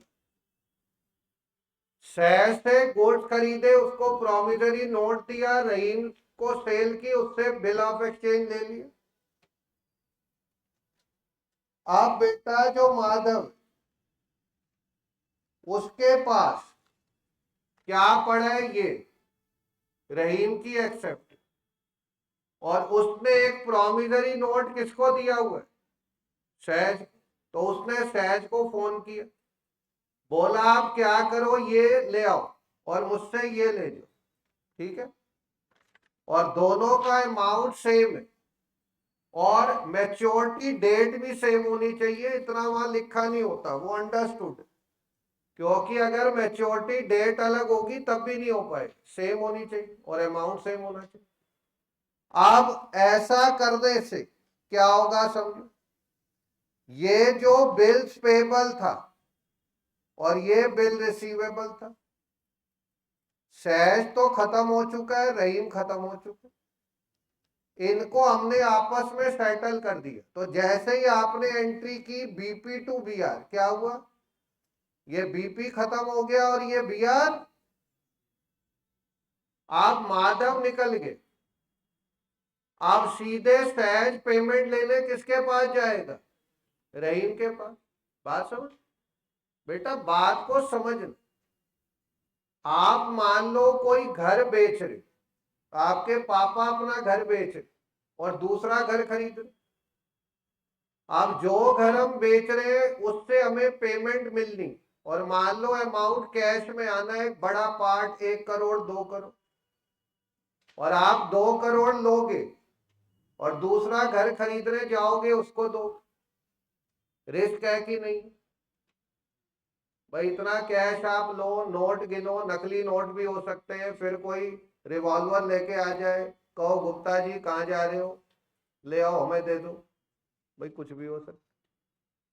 तो सीधे क्या करो, जिसको आपने घर बेचा, समझ, उसको कहो आपको जो मुझे पेमेंट करनी है उस आदमी के पास कर दो जिससे आपने दूसरा घर खरीदा, और आप भी वहां पहुंच जाओ, आपके सामने वो उसको दे देगा, आप उससे साइन करा लो, भाई पेमेंट आ गई, सही काम हो गया। तो ऐसे ही माधव ने रहीम से पैसे लेने, किसको देने? सहज। उसने क्या किया, सहज को कहा भाई मेरा वो प्रोमिसरी नोट ले आओ, रहीम का बिल ऑफ एक्सचेंज ले जाओ। अब सहज ने बीपी जो था माधव का उसको वापस कर दिया। लास्ट क्लास में भी बताया, अगर हमारा बीपी हमारे पास आ जाए हम डेबिट किसको करेंगे? बीपी। और जो बीआर हमारे पास था वो हमने दे दिया, वो क्रेडिट हो, आपस में दोनों सेटल हो। अब अगर इतनी बात आप समझ गए तो बेटा एक क्वेश्चन लिखो, Ram's acceptance for ₹50,000 settled by sending John's acceptance for ₹49,500 in full settlement.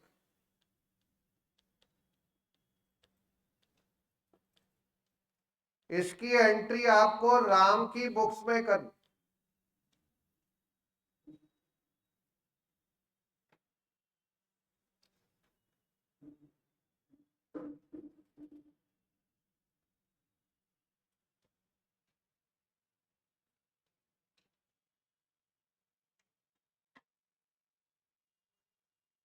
क्या होगी बेटा सोचो, राम की बुक्स में एंट्री करो, क्या होगी?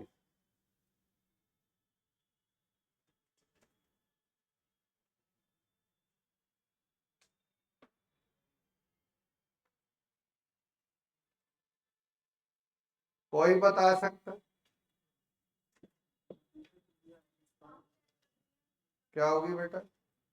राम की एक्सेप्टेंस कितने की थी? उसने वो ले ली तो बीपी डेबिट 50,000, और उसके पास किसकी एक्सेप्टेंस पड़ी थी? पर वो कितने की थी? उसने वो देके इसको फुली सेटल कर दी, तो बेटा बीआर क्रेडिट कितना? तो कितना डिफरेंस रह गया? वो डिस्काउंट हो गया। आपने ऐसी जर्नल एंट्री पढ़ी होगी कि हमें किसी को 50,000 देने, हमने 49,500 फुल सेटलमेंट में पे कर दी, पढ़ा? तो जिसको पैसे देने हैं वो debit cash credit to discount, ऐसा होता है। तो ये भी वही चीज है, बीपी डेबिट बीआर क्रेडिट, बाकी कहां चला गया? डिस्काउंट। इतना क्लियर हो गया? कोई डाउट? बेटा सबको क्लियर है? अब देखो जो आपका स्टडी मैट है आईसीआई ने आपको दिया हुआ है, आपके पास हो, ग्रुप में आप सब बच्चे हो, ग्रुप में कोई ऐसा बच्चा है यहाँ जो ग्रुप में नहीं है? अभी मैं आपको स्टडी मैट के क्वेश्चन शेयर करूंगा। इसमें आपको कुछ क्वेश्चन जिनमें बच्चों को जनरली डाउट रहता है वो मैं आपको अभी यहीं पे कराऊंगा, जिससे आप जब अब मेरी क्लास सीधे मंडे को होनी। आज क्या है बेटा? आज जुम्मा, रोज फ्राइडे। अब शिव जी के दिन मंडे को मेरी क्लास है, तो तब तक आप ये सारे क्वेश्चन जिसमें एकोमोडेशन बिल बस ना हो वो सब कर। अभी देखो मैंने क्वेश्चन शेयर किए ग्रुप में। इसमें आपको बेटा क्वेश्चन 3, थर्ड क्वेश्चन, इसमें डाउट होगा इसलिए मैं करा रहा हूं। मैं यहां लिख भी देता हूं जिनके पास मोबाइल अगर नहीं है। के कटरक इसकी बुक्स में एंट्री करनी, सबसे पहले समझना होता है एंट्री करनी किसकी बुक्स में। अगर आप दोनों की बुक्स में कराओगे नंबर कट जाएंगे, मिलेंगे नहीं कि हमने ज्यादा कर दिया, जितना पूछे उतना ही लिखना हो।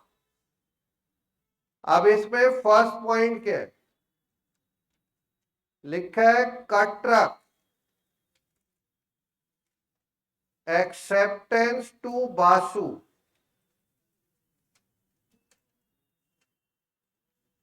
For ₹2500 discharge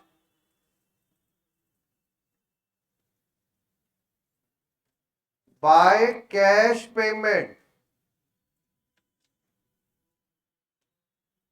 of ₹1000 and new bill for balance plus ₹50 for interest। ये क्वेश्चन का लेवल जो एग्जाम में आएंगे, स्टडी का क्वेश्चन है। मैंने क्या दिया है टेस्ट में? कुछ नहीं था। ये पढ़ो बेटा, ऐसे क्वेश्चन आते। पर आप अगर समझोगे सब समझ आएगा, घबराने की बात नहीं। सिर्फ इसका मीनिंग समझो। किसकी बुक्स में एंट्री करनी? के कटरक। ठीक है। अब यहां पे क्या लिखा है? Katrak acceptance to Basu for rupees कितना है?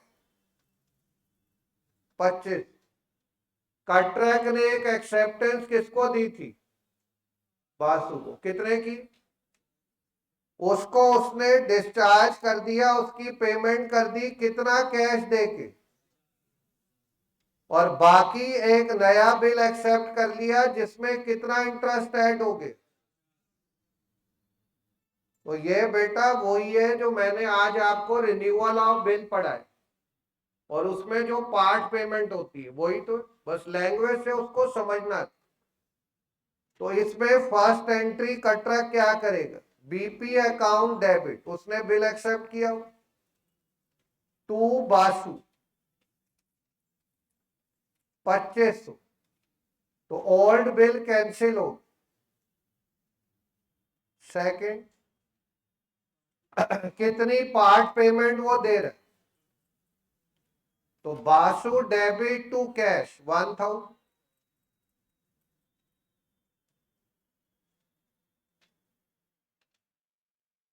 अब देखो कितना इंटरेस्ट इसमें ऐड होगा।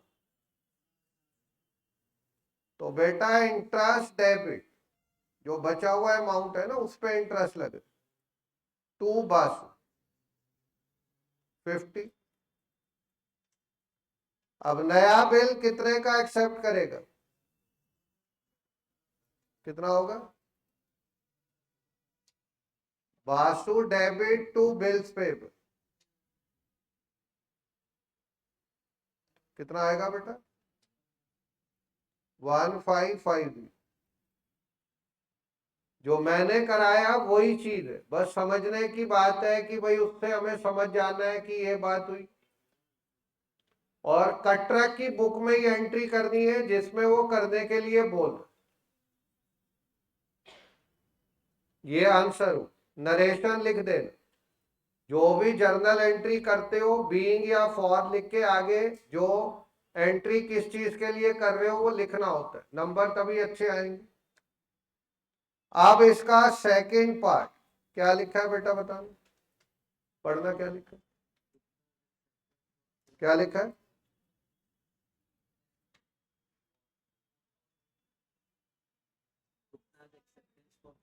गुप्तास एक्सेप्टेड फॉर रुपीज 4,000, आगे इंडोर्स्ड बाय कट्रक टू मेहता, आगे वाज डिसऑनर, आगे मेहता पेड कितना नोटिंग चार्ज, नोटिंग चार्ज, आगे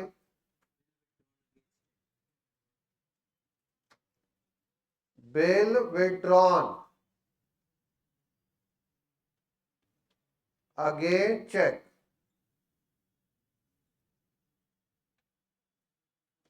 एक बार बेटा पढ़ो, इसको पढ़ो, क्या समझ आ रहा है, कोई जल्दी नहीं, मीनिंग समझना है क्या है।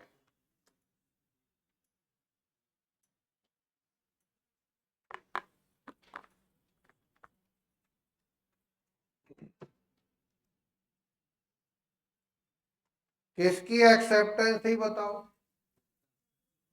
गुप्ता की। हमें एंट्री किसकी बुक में करनी, गुप्ता की एक्सेप्टेंस थी कितने की, ये इंडोर्स कर दी थी कट्रक ने किसको, मेहता। इंडोर्समेंट पढ़ा था केस 3, वही। अब क्या हुआ, वो बिल मैच्योरिटी पे क्या हो गया, तो मेहता को कितना नोटिंग चार्ज देना पड़ गया। अब इसकी एंट्री के कट्रक की बुक्स में आपको करनी, तो क्या एंट्री होगी, बिल डिसऑनर हुआ जब हमने इंडोर्स किया हुआ, तो बेटा उसको गुप्ता से पैसे लेने और मेहता को देने, अमाउंट होगा 4020। जैसे आप एंट्री करते हो ए ने बिल सी को दे दी, तो आप करते हो बी डेबिट सी क्रेडिट, वही तो है। कट्रक ने गुप्ता का बिल मेहता को दिया, बिल डिसऑनर हो गया, तो अब वो एंट्री करेगा गुप्ता डेबिट और मेहता क्रेडिट, जिसमें नोटिंग चार्ज ऐड हो जाए। दूसरी बात लिखा है बिल विड्रॉन अगेंस्ट, इसका मतलब हमने मेहता का बिल जो डिसऑनर हुआ उससे लेके उसको चेक दे दिया, तो मेहता टू बैंक, ये एक एंट्री और हो जाएगी 4020, उसकी हमने पेमेंट कर दी, मेहता टू बैंक हो जाएगा 4020। देखो बेटा बात समझो तो कोई मुश्किल नहीं,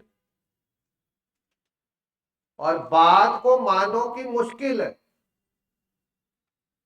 तो बेटा एक छोटी सी ईंट भी पहाड़ लगे, और मुश्किल नहीं मानोगे पहाड़ भी छोटी ईंट लगे, सब नजरिया बदल दो, सीए को मुश्किल मानना छोड़ दो, बोलो बहुत आसान है, क्या है ये, बहुत आसान, ऐसे बन जाओगे बड़ी से बड़े क्वेश्चन को चुटकियों में कर दो, समझ।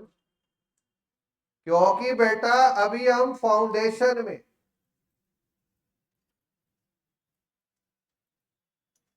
और हम क्या कर चुके, 12th क्लास, उसकी मार्कशीट आ गई बेटा सबकी।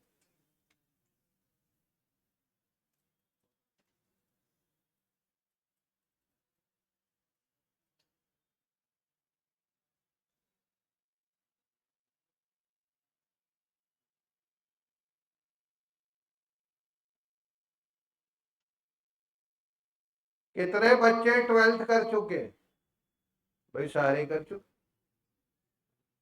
तो बेटा क्या समझना है? गुजर गया कारवां, गुजर गया कारवां, निशान अभी बाकी।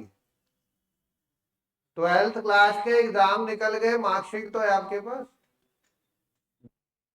कारवां, निशान अभी बाकी। इस दिल में कुछ बिखरे हुए अरमान अभी बाकी, कि हमारा ऐसा सीसी में एडमिशन हो जाए, सीयूईटी देंगे, हिंदू में हो जाए, हंसराज केएमसी में हो जाए।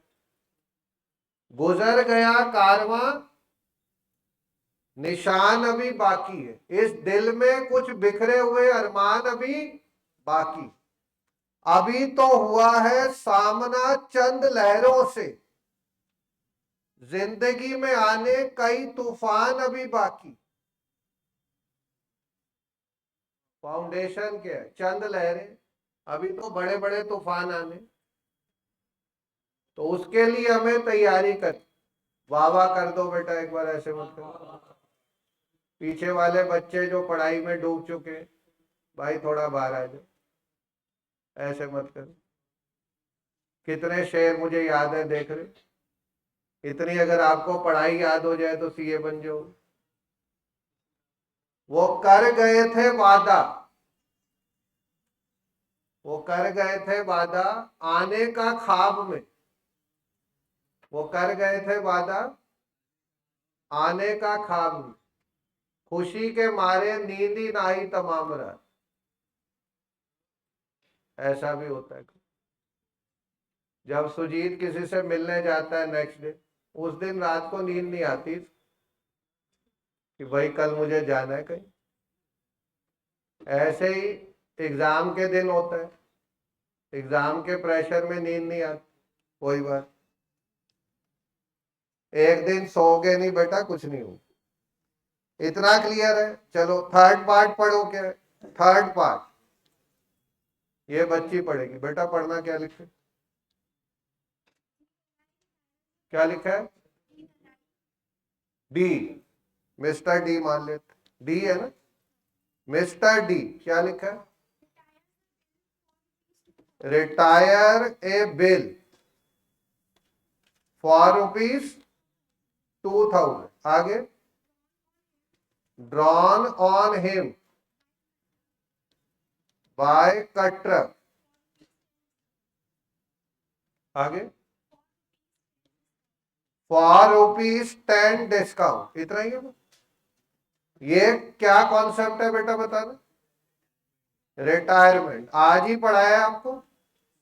कटर की बुक में एंट्री करनी है, उसको मिस्टर डी अपना एक बिल रिटायर करके दे रहा है, जो कितने का था, कितने डिस्काउंट पे। बताओ कटर क्या एंट्री करेगा? सिंपल है। कैश डेबिट कितना होगा? रिबेट या डिस्काउंट डेबिट कितना होगा? ₹10। टू बीआर कितना होगा? 2। ये तो आज ही बताया।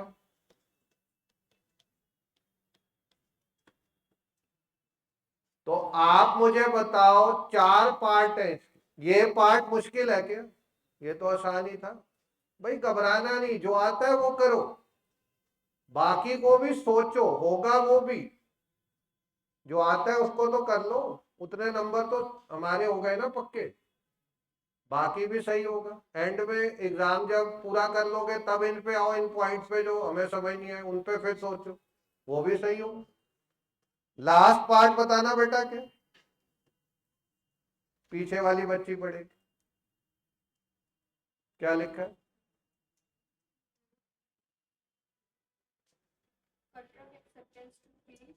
कट्रक acceptance to P, P for Punjab, वही है। To P, Patel for 5000। आगे बेटा, डिस्चार्ज। आगे,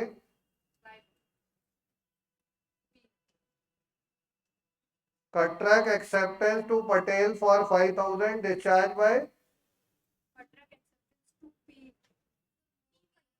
पी पटेल एक ही है। For 5,000 discharged by P Modi's acceptance by Modi. देखो मोदी जी आगे, मोदी तो वो बोलता है, क्या नाम है उसका, हैदराबाद का वो एमपी है जो ओवैसी, वो मोदी बोलता है, मोदी। उसको अमित शाह ने बुलाया मीटिंग में, आ जाओ, सर्वदलीय बैठक हो रही है। उसको अमित शाह ने फोन किया, भी न्यूज़पेपर में आ जाए। Contract acceptance to Patel 5,000 discharged by Modi's acceptance to Khatrak for a similar amount। ये भी अभी कराया, आप कराया कि नहीं कराया? कटरक की एक्सेप्टेंस जो उसने किसको दी थी? पटेल को। कितने की थी? उसको उसने डिस्चार्ज कर दिया, किसकी एक्सेप्टेंस देके? जो उसको दी थी, और वो अमाउंट सेम था। वही तो है ये बीपी टू बीआर, अभी जो करा रहा था मैं आपको। बीपी टू बीआर कितना? 5,000। वही सेम, अपनी एक्सेप्टेंस हमने लेके किसी और की एक्सेप्टेंस दे दी, अमाउंट सेम था, आपस में वो सेटल हो गया। इतना ही पार्ट थे इसमें। अब बेटा ऐसा ये क्वेश्चन और है, जो बच्चा थक गया बेटा थकना नहीं है। देखो ये बस लास्ट क्वेश्चन अभी हम करेंगे, क्वेश्चन 31 लास्ट क्वेश्चन है। यहां भी जो भेजा है, इसमें डॉन की बुक्स में एंट्री करनी। पॉइंट नंबर 1,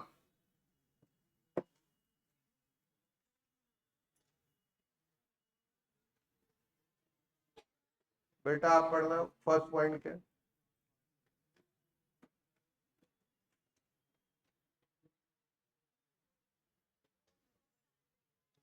डेट है, डेट 1 जनवरी। क्या लिखा है?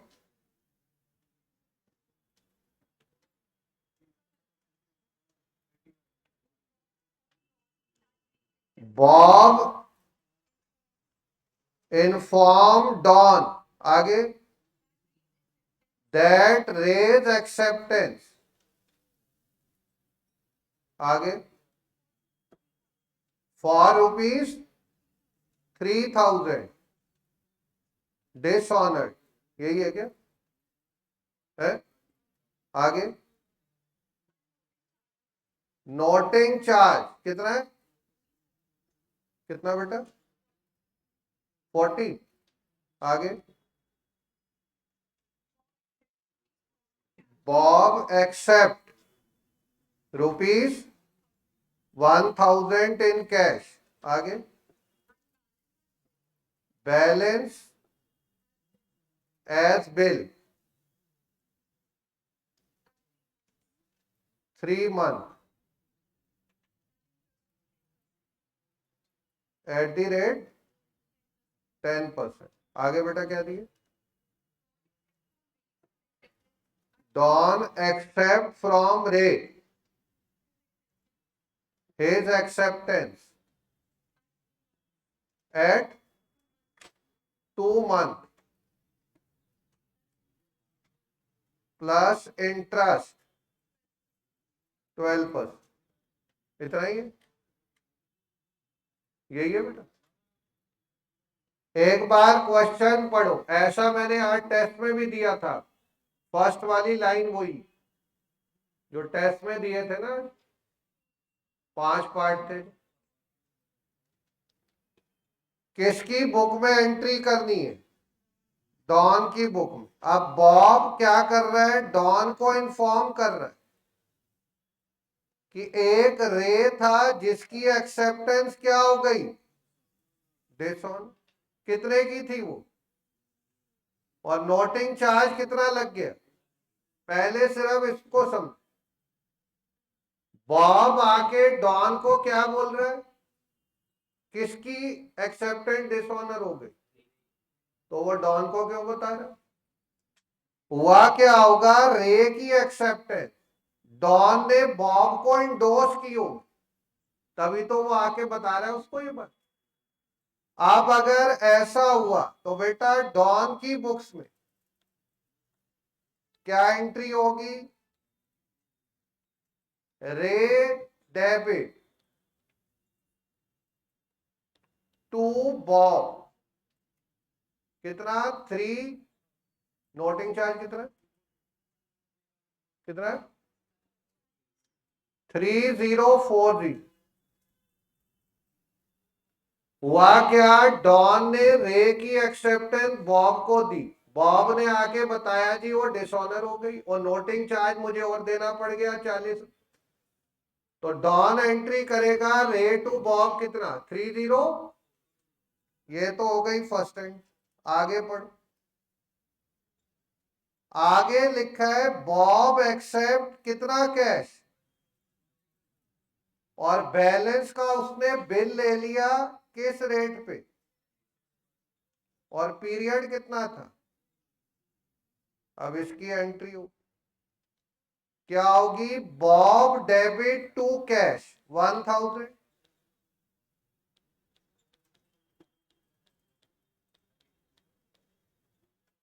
बाकी जो बैलेंस बच गया 3040 माइनस 1000 कितना बच गया वैभव जी?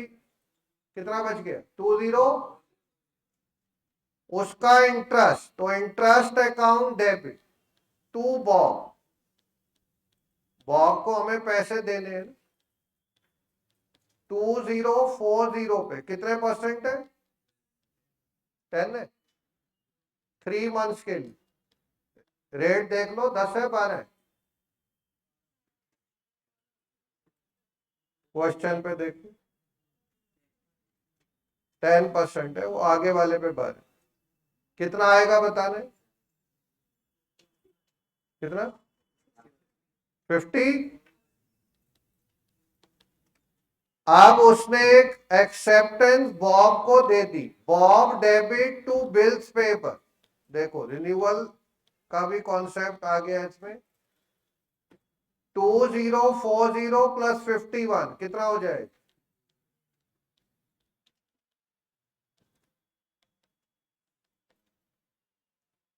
बॉब को उसने देने थे 3040, 1000 कैश दे दिए, सब लिखा है। बाकी जो बचा उस पे 3 महीने का टाइम 10% इंटरेस्ट के साथ, उसका एक बिल दे दिया। तो पहले इंटरेस्ट डी होगा, फिर बिल में वो ऐड हो जाए।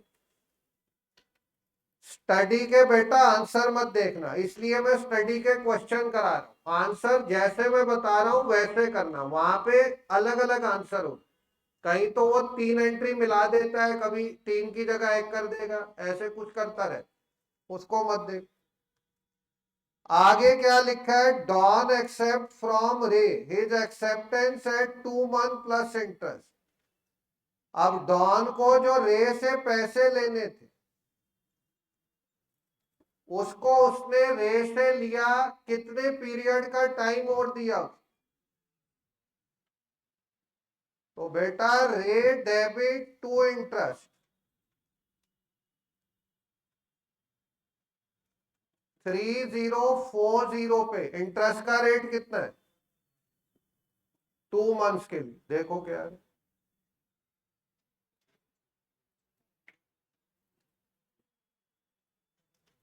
कितना आएगा देख।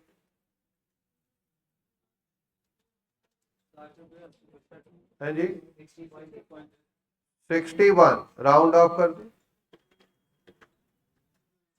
अब इसका नया बिल रे देगा, बी आर डेबिट टू रे,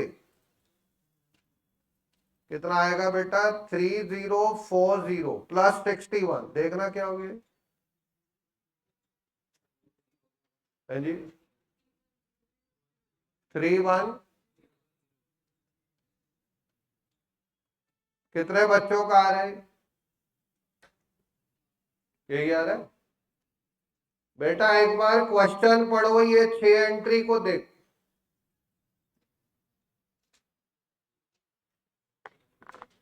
स्टडी के आंसर मत देखना, मैं इसलिए बोल रहा हूं बेटा, जैसे मैंने पढ़ाया ना, देखो मैं बहुत सीक्वेंस में समझाते और ब्रेक करके पढ़ाते ताकि आपको समझ आ जाए। एग्जाम में यही करना। आज बेसिक की क्लास थी, शुरू से पढ़ाना।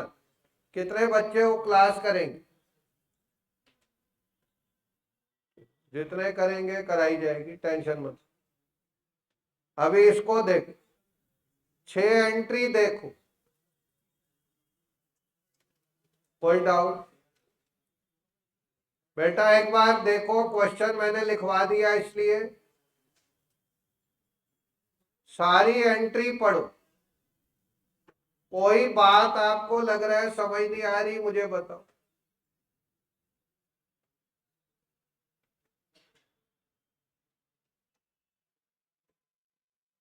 इसका सेकंड पार्ट ये बच्चा पढ़ेगा। आप पढ़ो। आपके जो पीछे है पहलवान, वो बटन खोले हुए ऊपर से, बोलो बोलो। अरे आपको ही कह रहा हूँ भाई। हाँ हाँ बोलो, क्या लिखा है? James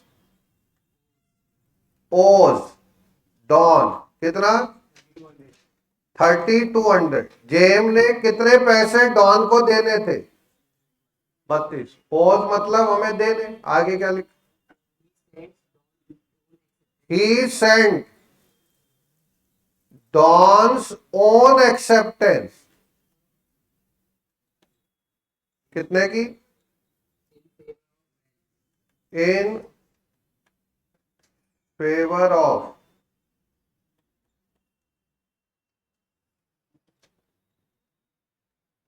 Ralph for 3160 in full settlement। ये भी अभी कराया था थोड़ी देर पहले। इतना ही है। देखो यहां क्या लिखा है, जेम्स ने डॉन को कितने पैसे देने थे? 32। उसने डॉन की अपनी एक्सेप्टेंस उसको दे दी, तो बीपी डेबिट हमारी अपनी एक्सेप्टेंस आ रही है, पर वो कितने की थी? और ये पेमेंट हमें कौन कर रहा है? जिसने हमें देने कितने थे? ये फुल सेटलमेंट में दे रहा है, तो क्या डेबिट हो जाए? कितने से?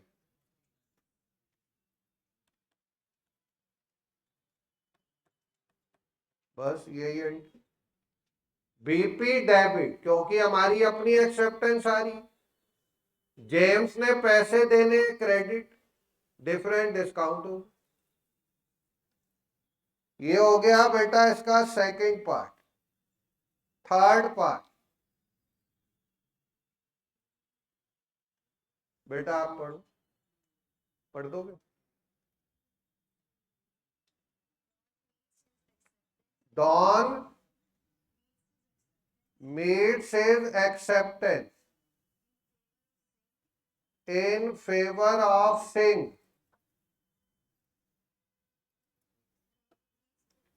for rupees 4500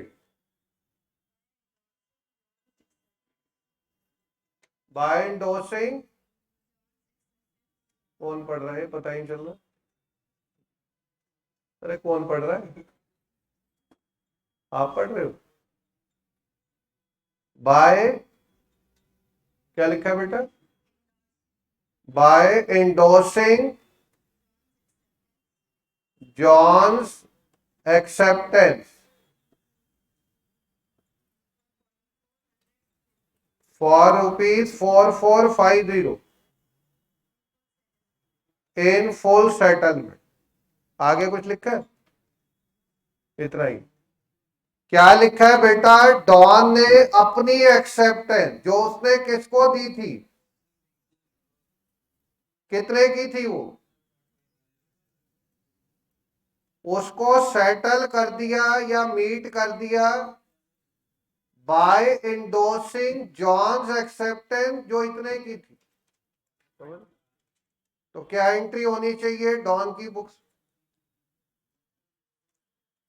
डॉन की बुक्स में होगा बीपी डेबिट कितने से 4500 टू बीआर क्रेडिट कितना टू डिस्काउंट कितना 50। देखो कॉन्सेप्ट वही है, वो लैंग्वेज थोड़ी बदल के घुमा फिरा के पूछता है। बात अगर आप समझ चुके हो कि क्या है, हमारी कोई एक्सेप्टेंस थी जो हम डिस्चार्ज कर रहे हैं किसी और की एक्सेप्टेंस देके, तो BP debit BR credit, amount का डिफरेंट डिस्काउंट, इतनी बस बात। लास्ट पार्ट पढ़ो बेटा, क्या जो पढ़ना चाहे। अब मैं किसी को बोलूं और शर्माए फिर वो दूसरा पढ़ दे, भाई कोई कौन पढ़ना चाहता है खुद ही बता दे। रेयांश महाजन जी पढ़ना चाहते, भाई पढ़ो, क्या लिखा है। Ray's acceptance in favour of Don retired 1 month before due date. Interest is taken at the rate 6% per annum. इतना ही। यहां देखो बेटा क्या लिखा है, रे की एक्सेप्टेंस जो उसने किसको दी थी, वो उसने रिटायर कर दी 1 महीने पहले इस इंटरेस्ट। अब ये कौन सी एक्सेप्टेंस की बात कर, इसी क्वेश्चन का फर्स्ट पार्ट, उस पे जाओ, ऊपर जाओ, पार्ट 1 की लास्ट एंट्री क्या की थी बताना। पार्ट 1 की लास्ट एंट्री ये है ना, बी आर टू रे कितना है, यही तो बिल है वो जो रे ने दिया था, कितने का था 3,1। इसको रे ने रिटायर कर दिया तो डॉन क्या एंट्री करेगा, कैश डेबिट, रिबेट या डिस्काउंट डेबिट,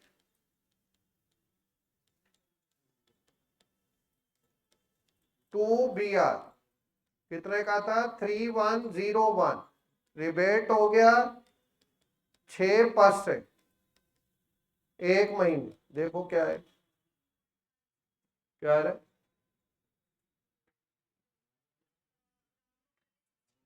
16, यहां आएगा इसका डिफरेंस 3085। देखो बेटा कॉन्सेप्ट वही है, रिन्यूअल है, रिटायरमेंट है, बिल इंडोर्स है, डिसऑनर है, सब चीजें वही। अब क्वेश्चन की लैंग्वेज ऐसी आई तो करना क्या है, जितना मैंने क्लास में पढ़ाया पहले वो पूरा अच्छे से पढ़ो, उसके बाद जो मैंने क्वेश्चन स्टडी के भेजे बेटा सब करो, एग्जाम के भी भेजूंगा। बस कहीं पे अगर लिखा मिल जाए एकोमोडेशन बिल, बस यही टॉपिक मैंने अभी कवर नहीं किया, इसका क्वेश्चन मत कर, और ये ज्यादा नहीं होंगे, कुछ क्वेश्चन इसके हो सकते हैं, वो नहीं करने, बाकी अब सब आपको करने। तो मैं लिख के भी भेज दूंगा, ये क्वेश्चन नहीं करने, वो मत करना। मंडे को नया टॉपिक स्टार्ट हो जाए और ये भी कराऊंगा जो इसका पार्ट रहे। तो बेटा इतना आप कर लो, बाकी कोई डाउट होता है मैंने अपना नंबर आपको दिया हुआ है, ये नंबर याद हो जाना चाहिए आपको, और इस पे मुझे बता दें। व्हाट्सएप नहीं करना है, डाउट पूछना है कॉल करके डाउट पूछो रात को 10 से 12 के बीच। Thank you very much to all of you, good bye for now, इतना बेटा कर अभी